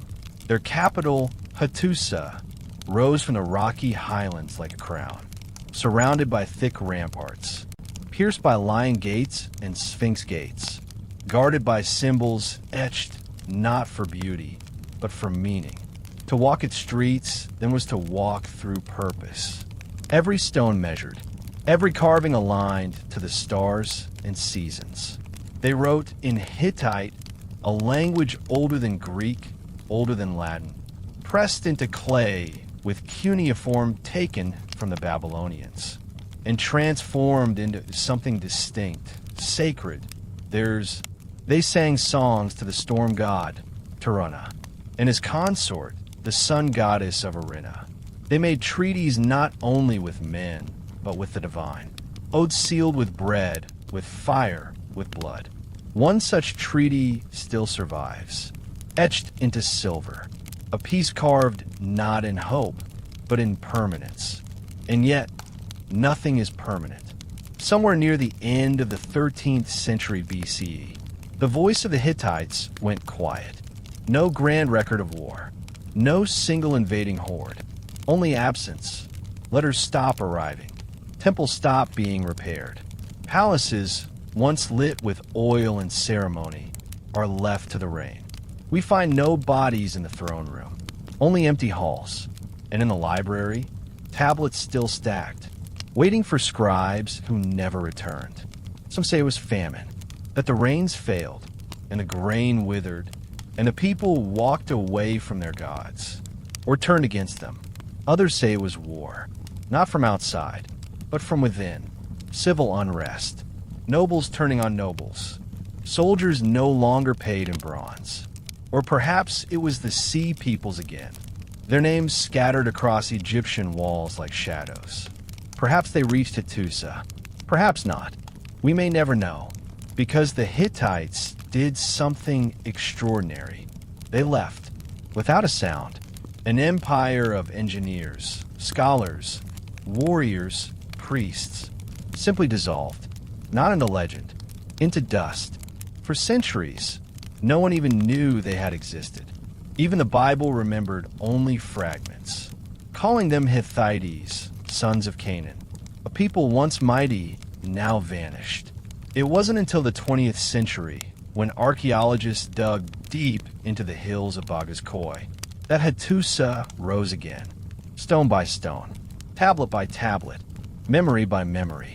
We found their treaties, their hymns, They're royal archives, and among them, something strange, something beautiful, a song, the oldest known notated music, written in the Hittite script, a hymn to a goddess, meant to be played on lyre and flute.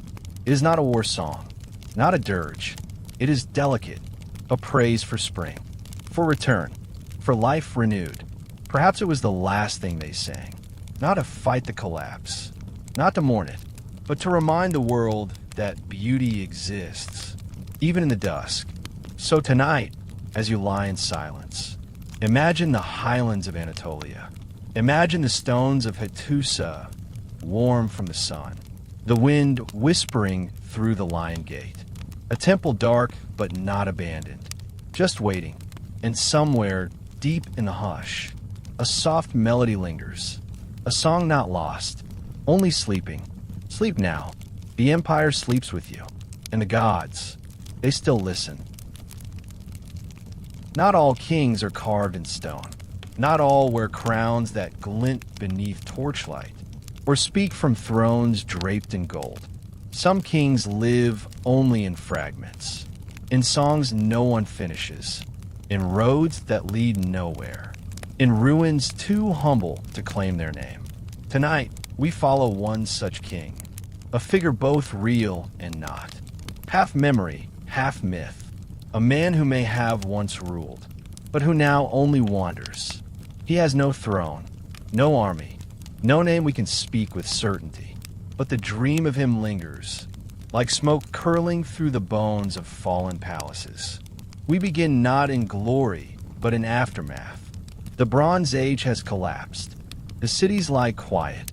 The temples are cracked. The scribes have laid down their styluses. And somewhere, in the fading dusk of empire, a king walks alone.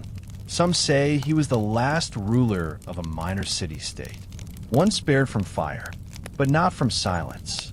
Others say he was once great, a lord of many lands, reduced now to a traveler who speaks only to the wind. The story is never the same. In one version, he flees the flames of his capital, carrying only a clay tablet and a blade that no longer shines.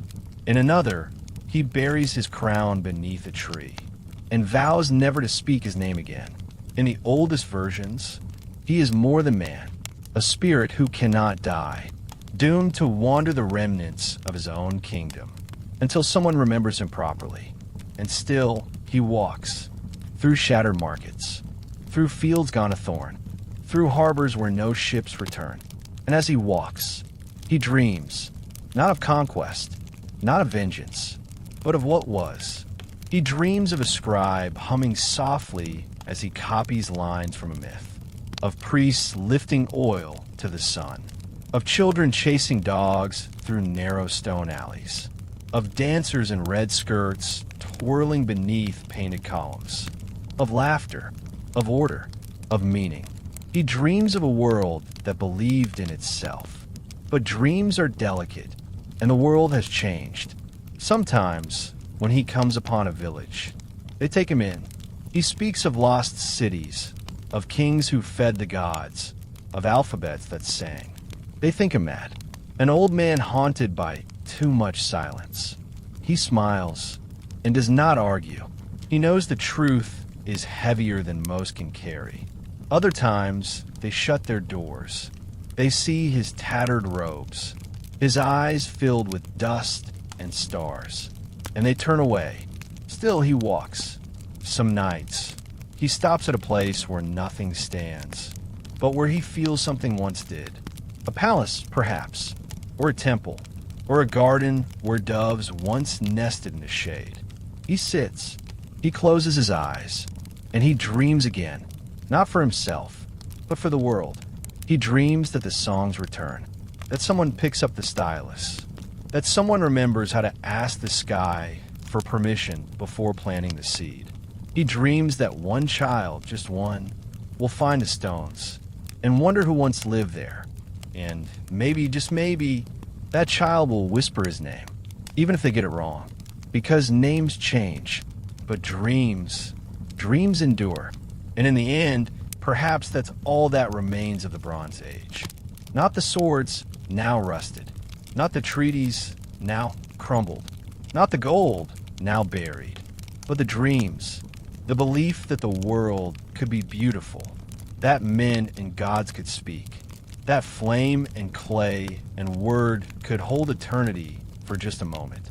Tonight, as you drift into your own sleep, know that the forgotten king is out there, still walking, still dreaming.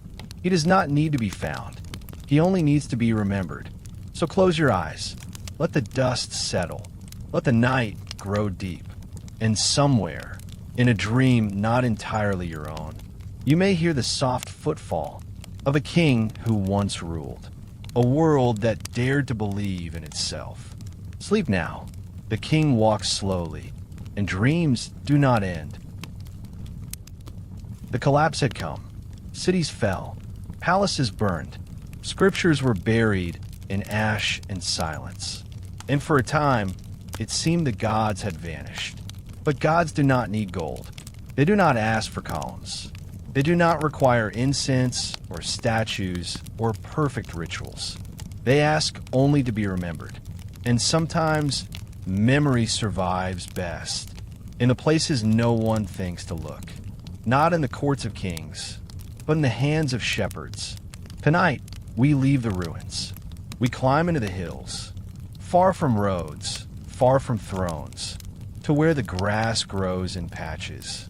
And the only music is the wind threading through low stone walls. Here, in this gentle wilderness, something extraordinary happened. The gods, those once served by priesthoods and armies, found refuge, not in power, but in presence, in the slow rhythm of tending sheep, of watching the moon shift through its phases, of sitting beneath the stars with no agenda, but to wonder. The shepherds had no need for temples. The sky was their ceiling, the earth their altar. They named the constellations not in Akkadian or Egyptian, but in the language of wool and wind. And somehow, the gods heard them, because the gods, too, had lost everything. Their sanctuaries, their scribes, their bronze masks and painted walls.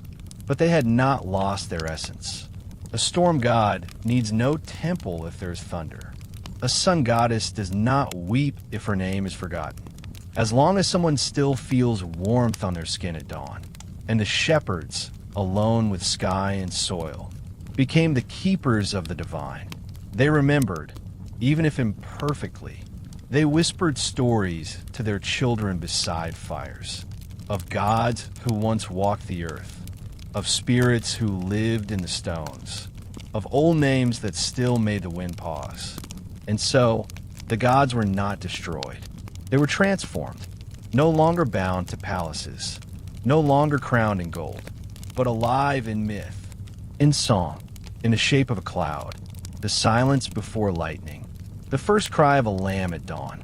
Some say this is how new religions were born. That Yahweh, once one among many, became one because the shepherds needed a god who traveled with them. That Dionysus, the wandering god, was once a minor spirit of wine and wilderness, until the forgotten gave him voice. That Pan, half man, half goat, was not invented, but remembered, from the hills where the old gods waited, because memory, too, is a kind of survival. The kings had written their laws in stone, but the shepherds wrote theirs in breath. They did not preserve the gods. They lived them. Every time they raised their eyes to the sky, every time they gave thanks for rain, every time they sang to the herd in a melody older than language. And the gods listened, no longer for grandeur, no longer for sacrifice, but for love, for awe, for the stillness between acts. Imagine it now, a shepherd boy on a ridge, his flock asleep, his breath visible in the cool dusk. He leans against a warm stone and hums a tune no one taught him. Above, the stars shimmer, and in that moment, the divine returns. Not in force, but in presence. This is the refuge of the gods, not in cities, but in continuity, in being carried forward even when unnamed. And perhaps this is where the real Bronze Age never ended. Not in the ruins, but in the ways we still look to the sky, still light candles, still tell stories about where we come from. The shepherds have long gone, but their gift remains, a living thread between the broken world and the dreaming gods. So sleep now. Let the grass sway in your memory. Let the hills cradle your thoughts. Let the stars blink softly, like eyes that have always been watching. And in the stillness, you may hear a voice not your own, older than empire, gentler than scripture, and more patient than time. A god, perhaps, or just a breeze. But either way, you're not alone. There's a kind of silence that does not come from destruction, but from absence. Not the sound of fire devouring parchment, or soldiers toppling shelves, but the gentler, deeper hush of stories that were never told, scrolls that were never inked, rooms that were never carved, ideas that were born and died in the same breath. Tonight, we visit not a ruin, but an emptiness, a place that exists in imagination alone, the libraries we never found. Because if there was one thing the Bronze Age did beautifully, it was remembering. They wrote on clay, on leather, on stone. They etched lists of stars, inventories of tribute, prayers to gods, contracts between kings, spells against sickness, maps of dreams.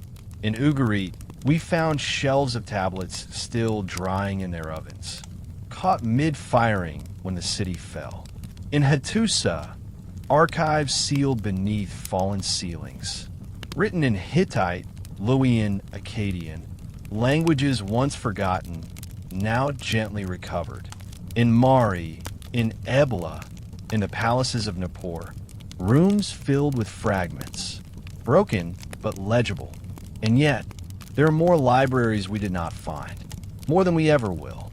Entire cities that once echoed with the tap of styluses, now buried beneath layers of war, water, or time. Villages whose oral stories were never transcribed. Kingdoms whose knowledge was passed from mouth to mouth, never captured on clay or skin. How many myths were lost when a storyteller died in silence? How many cures, calculations, philosophies, never written down, never passed on? The world was filled with wisdom, but memory needs containers. And when the containers fail, the memory fades. Somewhere, there may have been a room, not grand, not gilded, but sacred, walls lined with tablets, soft lamplight dancing across wet ink, a scribe humming softly as he copied a hymn passed down for 10 generations. And then, one day, he stopped. The door was closed, the lamp extinguished, the tablets left unfinished. And no one ever came back, not because they didn't care, but because they could not. The city fell, the trade route collapsed, the patron died, the gods grew quiet, and the room, once filled with thought, became nothing but stone and dust. Or perhaps the room never existed. Perhaps the stories lived only in someone's mind. A potter, a priestess, a child who saw a vision in the stars. And they never found the words, never had the time, never found someone to listen. And so, the library remained imaginary, the scroll unwritten, the knowledge unbirthed. This is the tragedy beneath the ruins. Not what we find, but what we never will. And yet, there is something holy in that, something sacred about the idea that not all knowledge must survive, that some stories belong only to the wind, that some dreams are meant to die with their dreamers, because even in their absence, they leave a shape, a space, a longing, and that longing is a form of memory. It is why we build libraries now, why we copy and archive and whisper stories across generations, because something deep within us remembers, not the stories themselves, but the silence they left behind. So tonight, imagine one of those rooms, not majestic, Not famous, just quiet. Stone shelves half carved, clay jars filled with crushed pigment, a stylus left beside a lamp, its flame long gone, and in the air, the ghost of voice that almost became scripture. Sleep now. Let your dreams wander the corridors of libraries that never were. Let them gather stories never told, scrolls never opened, names never spoken aloud. And in that silence, you may hear something ancient and soft, the breath of a forgotten god, the footstep of a forgotten scribe, or your own voice, carrying forward the longing of the ages. Because sometimes, to remember what was lost, you need only listen. Collapse does not always end in silence. Sometimes it ends in laughter, thin and small at first, like birdsong after a long storm, but insistent. Tonight we listen to that sound, not the roar of empires, not the thunder of gods, but the softer music of those who came after, the ones who gathered the pieces, without even knowing they were broken, the children. Because after the Bronze Age crumbled, after the cities burned and the gods went quiet, there were still feet running through the dust, still eyes wide with wonder, still tiny fingers tracing spirals in the dirt. They did not rebuild the world out of plan or prophecy. They rebuilt it because they had to, because no one told them it had fallen. Imagine this, a girl in a village that no longer has a name. Her home, made of mud, brick, and thatch. Her world small, the field, the well, the goat with the crooked horn. She doesn't know the word collapse. She doesn't know that 3 generations ago, her ancestors sailed to Crete, or sang in the courts of Pharaoh, or burned incense to gods with forgotten names. She only knows that when she wakes up, she must grind grain and sing to her brother to keep him quiet, and watch the stars, because her grandmother still whispers which ones mean rain. And that is how the world begins again. Not in grand monuments, but in rituals without temples, in songs without scripts, in memories that survive only through rhythm. The archaeologists call it a dark age, a time when writing disappears, when trade shrinks, when art becomes simple again. But that word dark is a choice. It is dark only because we cannot see, because we don't have scrolls or statues to show us what they thought, what they dreamed. But there was light. There had to be, because the world did not end. Somewhere, a boy learned to shape clay, not as his father did. There was no father, but from watching the cracks in the earth, the way water dried into patterns, the way heat made things change. Somewhere a child played with bones, left over from dinner, and invented games that would one day become ritual. Somewhere, in the shadow of a ruined wall, 2 sisters made up a story about a goddess with a snake in her hair, and a mountain that could hear your prayers. No one recorded that story, but perhaps it survived anyway, because stories have roots. And what these children did, unknowingly, patiently, was to plant seeds in the broken soil. They did not rebuild the palaces, but they built homes. They did not rewrite the laws, but they remembered fairness. They made rules for who could play with the best stick, who got to eat first, who had to carry the water. It was enough. And from these small laws, societies bloomed. In time, they would grow again. The fields would widen. The villages would connect. The gods would return. In new names, new faces, but with the same ache for the divine. Writing would come back. Metal would shine again. Temples would rise. But they would all rest on something older than stone. The quiet resilience of children. Who kept going? We do not know their names. They did not carve them into walls. They did not sign their stories. But you can feel them in the breath of every civilization that followed, in the shape of myths that feel older than time, in the strange familiarity of a melody you've never heard, but somehow recognize, Because the world does not belong to those who end it. It belongs to those who wake up the next morning and begin again. So tonight, as you lie in stillness, let your breath fall into rhythm with theirs. The child's hand holding a cup of water. The child's voice inventing a new word. The child's eyes looking at the stars and wondering, what next? They did not know they were rebuilding the world, but they did. And maybe so can you. Sleep now. The future begins quietly, with no throne, no map, no prophecy, only a heart still willing to hope, and hands ready to make something, even from the dust. The Bronze Age had ended. Its cities were ash, its scribes silent. Its temples stood empty beneath constellations that no longer had names. But the world had not stopped. It had simply grown quieter. And in that quiet, something older stirred. It did not shine like gold. It did not ring like bronze. It was heavy, rough, stubborn. It did not come easily. But when it did, it changed everything. Iron. Tonight, we step into the breath between ages. Between the softness of clay and the hardness of steel. Between myth and memory. And in that breath, we listen to the moment when iron learned to speak. It had always been there, in the earth, under the hills, wrapped in the bones of mountains. But it was not like copper or tin. You could not hold a flame to it and make it yield. Iron needed more fire, more patience, more faith. The earliest smiths must have seemed like sorcerers. Their forges hotter, their bellows larger, their hammers louder. They spoke in a new dialect of flame, one that burned longer, one that bit deeper, because iron was not a metal to be asked. It was a metal to be convinced.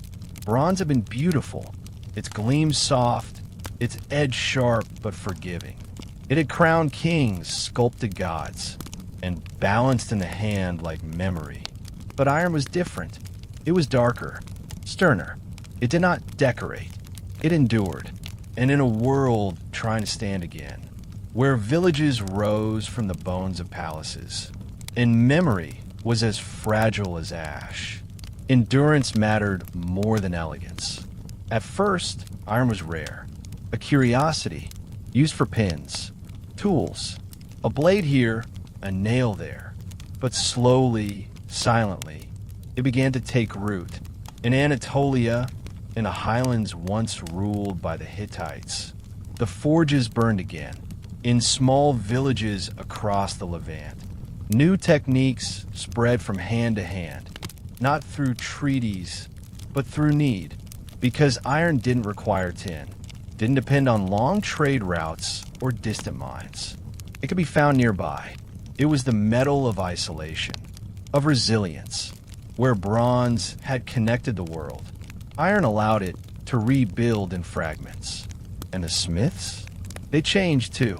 Once priests of beauty and ceremony, now they became keepers of secrets.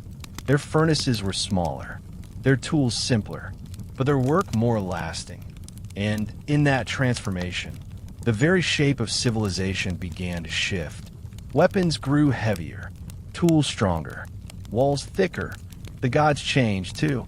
Where once divine figures had been cast in shimmering bronze, now they were carved from stone or painted on clay, less radiant, more present. The age of iron was not an age of gold. It was colder, harsher, but it was real. And realness, in the aftermath of collapse, was its own kind of divinity. The stories changed as well. Where the Bronze Age had sung of kings and chariots, of empires whispering across seas, of rituals that bound man and God. The New Age whispered of heroes, of wanderers, of farmers and warriors and women who held families together with thread and will. It was no longer about perfection. It was about persistence. And so, iron did not shout. It did not declare itself with fire and thunder. It spoke slowly, in fields tilled by stronger plows, in homes built with iron nails, in blades that did not break in the cold. And through it, the world learned to rebuild, not as it was, but as it could be, because sometimes, after something golden shatters, you need something harder to hold the pieces together. And iron, dark, silent, faithful, did just that. So tonight, as your breath slows and your body softens like cooling metal, imagine the first iron blade, glinting in the light of a forge deep in the hills. Imagine the smith, his hands cracked, his eyes steady, whispering a song as he hammers. Not a song of gods, but of earth, of fire, of returning. Because even when the world changes its voice, something always remains. Sleep now. The flames are gentle, the forge is warm, and iron still is learning how to speak. History forgets, but myth remembers, not as scholars do, with dates and names and treaties in ink, but in symbol, in song, in the rhythm of firelight flickering across a storyteller's face. Tonight, we leave the broken cities. We leave the tablets, the scrolls, the stone. We enter the world that kept the past alive. In metaphor, because it had no other choice. Because when the Bronze Age fell, not everything was lost. Some of it was simply changed, bent into shape, carried in stories, woven into the fabric of legend. This is the realm of myths. Not falsehoods, but containers of memory. Vessels for pain too deep, for loss too immense, for collapse too silent to explain any other way. Let us begin in Greece. Here, centuries after the last Mycenaean palace crumbled, songs were sung of a great war. A war fought over a woman. Helen, the face that launched 1,000 ships. A city, Troy, that burned for 10 years. A hero, Odysseus, who wandered 10 more just to find his way home. But look closer. This is not a tale of one war. It is a mirror, a memory of a world in ruin. Troy is not just a city. It is every city lost to fire. Odysseus is not just a man. He is the soul of a people cast adrift. His journey past monsters, storms, enchantresses is the journey through collapse, through disorientation, through the search for order after chaos. And Helen? Perhaps she is not merely beauty. Perhaps she is the fragile hope we chase when the world begins to fall apart. These myths were not written at the time of the Bronze Age. They came later, much later, but they carried traces, fossils of fact, preserved in dream. And Greece was not alone. In Mesopotamia, long after the scribes of Uar had vanished, stories told of Gilgamesh, a king who sought immortality after the death of his friend. He travels to the edge of the world, through floods, through lions, through silence. He learns that even the greatest city will fall. He returns, not triumphant, but wiser. The flood myth within the Epic of Gilgamesh. Older still, echoes in later stories. Noah, Deucalion, Manu. Why? Because water remembers. Because collapse often feels like drowning. And so the stories keep it alive. Even in Egypt, as its empire shrank. Tales of gods dying and returning. Osiris, Isis, Horus offered more than theology. They offered a pattern. Death is not the end. Burial is not silence. From the fragments, life returns. Even in India, in the Vedic hymns whispered into rivers, we hear echoes of an older grief, of fire that must be tended, of sacrifice that sustains balance, of a cosmic order, Rita, that once broken brings suffering. Perhaps the Vedas, too, carry memories of a world that nearly slipped away. Because myth is a map, not to geography, but to meaning, to emotion, to trauma, to healing. We forget this in the age of facts. We search for ruins, for DNA, for coins and dates. But the soul of a civilization is not always in its ruins. Sometimes it's in the stories told beside its ashes. And those stories do not end. They evolve, they blend, they wait, until someone listens. Perhaps that is what myth is for. Not to explain the stars, but to explain ourselves when the stars fall.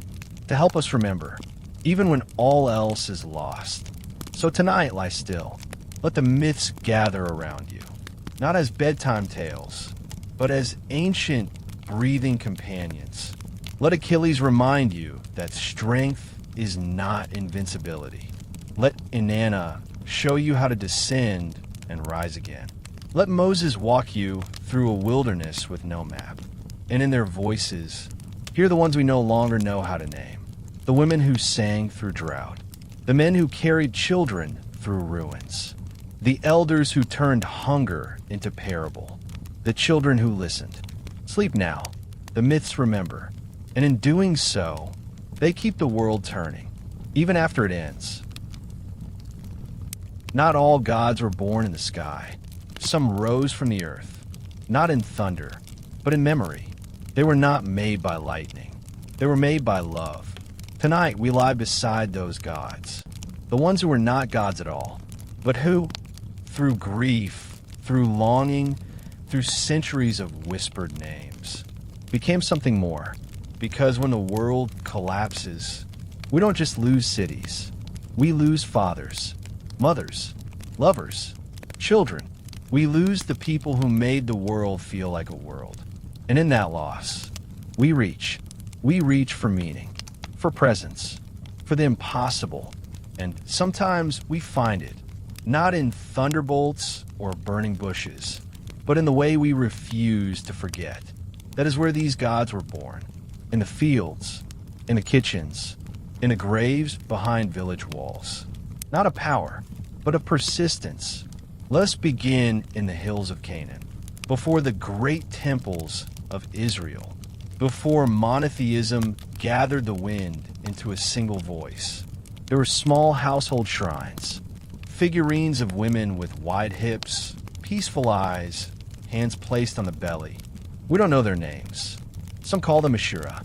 Others say they were just mothers, wives, sisters. But people prayed to them, offered them oil, touched their feet in the darkness. Not because they were gods, but because they felt close. In Mesopotamia, long after kings named gods in treaties, people still kept small clay plaques of a man and woman sitting at a table, drinking, smiling. Were they divine? Or were they ancestors? The dead, remembered sweetly enough to become sacred? In Egypt, too, we find steely, flat carved stones placed in tombs, not of pharaohs, but of ordinary people. One such stele reads, "O my father, Neferenpit, though you are gone, grant me your protection. Let my crops grow. Let my wife bear fruit. Let my enemies fall." He was not a god. He was a farmer, a man who loved, a man who died, but someone believed he could still bless. And in that belief, he became something more. This is the quiet genesis of divinity, not in the explosion of stars, but in the slow burning of remembrance. Somewhere in the ruins of Mycenae, there may have been a girl who lost her brother in a raid. She carved his face into the handle of her comb, touched it every morning. After she died, her daughter told stories of how her uncle had once tamed wolves. After another generation, he was said to speak to the wind. After another, he rode with thunder behind him. And soon, he had a name, a temple, a myth. But at the heart of it was grief and love. That's how some gods are made, not by miracle, but by memory. Even today, we do this.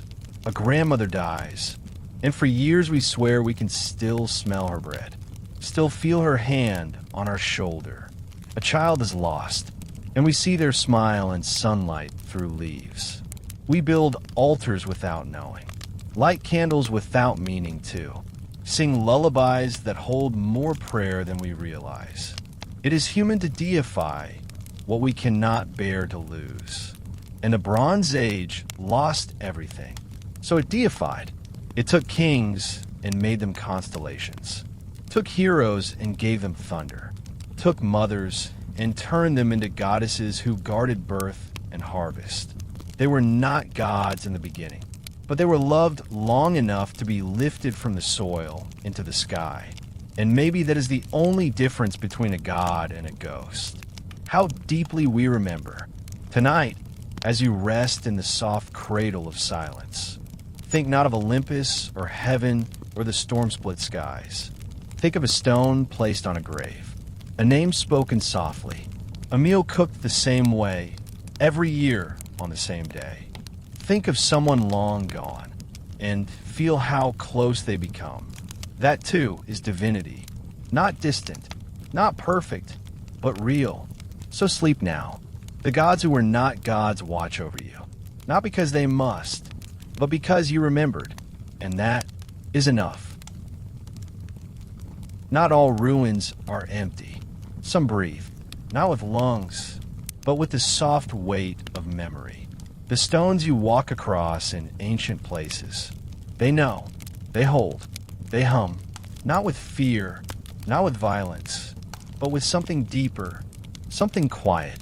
Tonight, we lower our gaze from the stars and the myths, back to the ground beneath us, to the ghosts beneath the stones. Not specters in the night, not phantoms that rattle chains, but the invisible souls of those who once lived, and still somehow remain. Let us return to the ruins of a small village in the Levant. There is no name carved into its walls, no inscription, no king buried there, just a cluster of low houses, a well, a hearth, and underneath the central floor, a body curled gently in a fetal pose, arms folded, a shell placed near the hands, as if in sleep. No tomb, no ceremony, just the earth, taking one of its own back. And over this, generations built, cooked, laughed, wept, never quite forgetting that someone was beneath them. In the Bronze Age, it was common across Canaan, Anatolia, even into the Aegean, to bury the dead beneath the floors of homes. They were not sent away. They were kept close. The ancestors were part of the household, guardians, witnesses, whispers in the firelight. And when the cities fell, when the temples collapsed, when the gods stopped answering, the ancestors remained, buried in clay, wrapped in linen, curled in corners like sleeping children. They did not demand worship. They asked only to be remembered. And for a time, they were. Some houses placed food offerings. Others carved tiny doorways into walls, so the dead could come and go in spirit. A cup was left near the entrance. A fragment of song was whispered at dawn. These were not rituals of fear. They were acts of love, because the world had broken. But the family, those above and those below, remained a sacred bond. And perhaps that's what haunts us in these places now. Not ghosts in the Hollywood sense, but something gentler, a presence.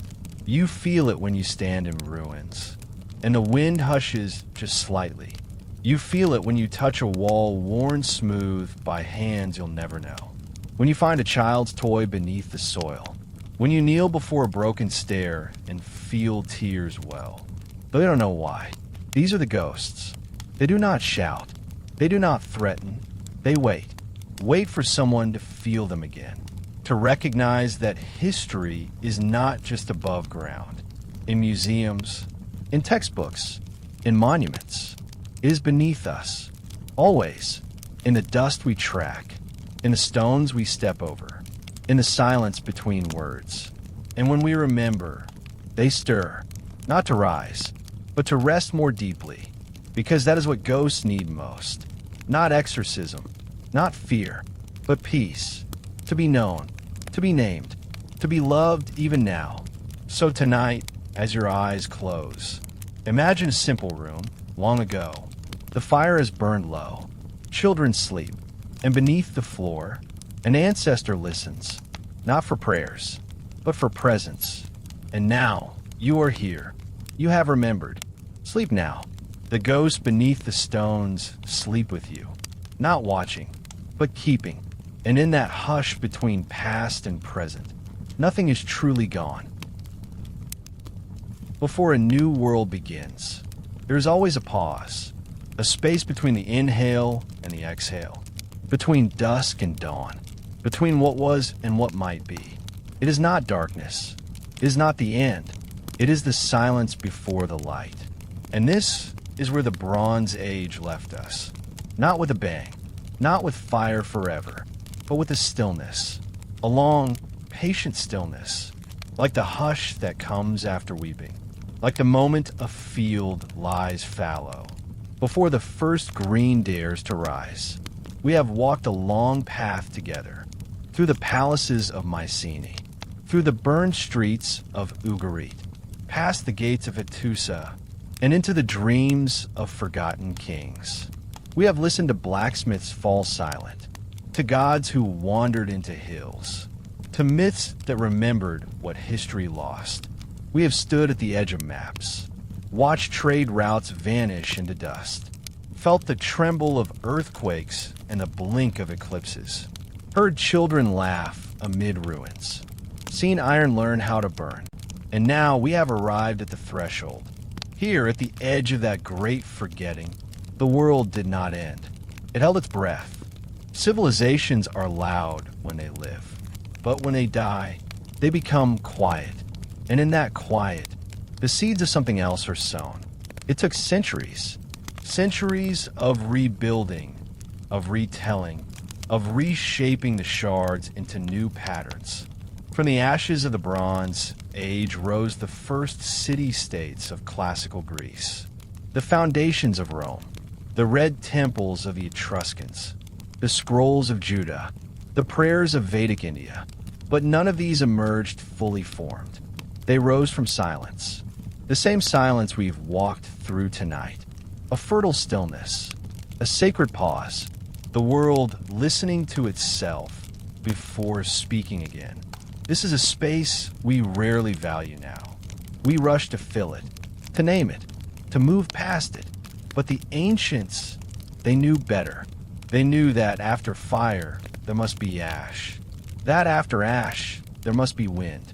And that the wind must carry the dust before anything can grow. And so they waited, with stories, with memory, with faith, not in gods made of gold, but in the simple acts of continuing, tending the last flame, burying the last dead, whispering names into a sky that no longer answered, but still listened, because in the end, the light did return, not as it had been, but as something new, and it is still returning. Every story you hear, every ruin you visit, every myth you love, every lullaby you hum, they're all echoes. They are all seeds from that silence, still blooming. So tonight, as your thoughts settle like dust in an empty room, as the stars steady themselves above the ruins, as the gods sleep and the ghosts dream, know that you are part of the light that followed. You carry the silence. You carry the memory. You carry the story. Sleep now. Let the silence hold you, not as emptiness, but as promise. Let the darkness feel like soil, and the stars like seeds. For though the gods disappeared, the light never did. It was simply becoming.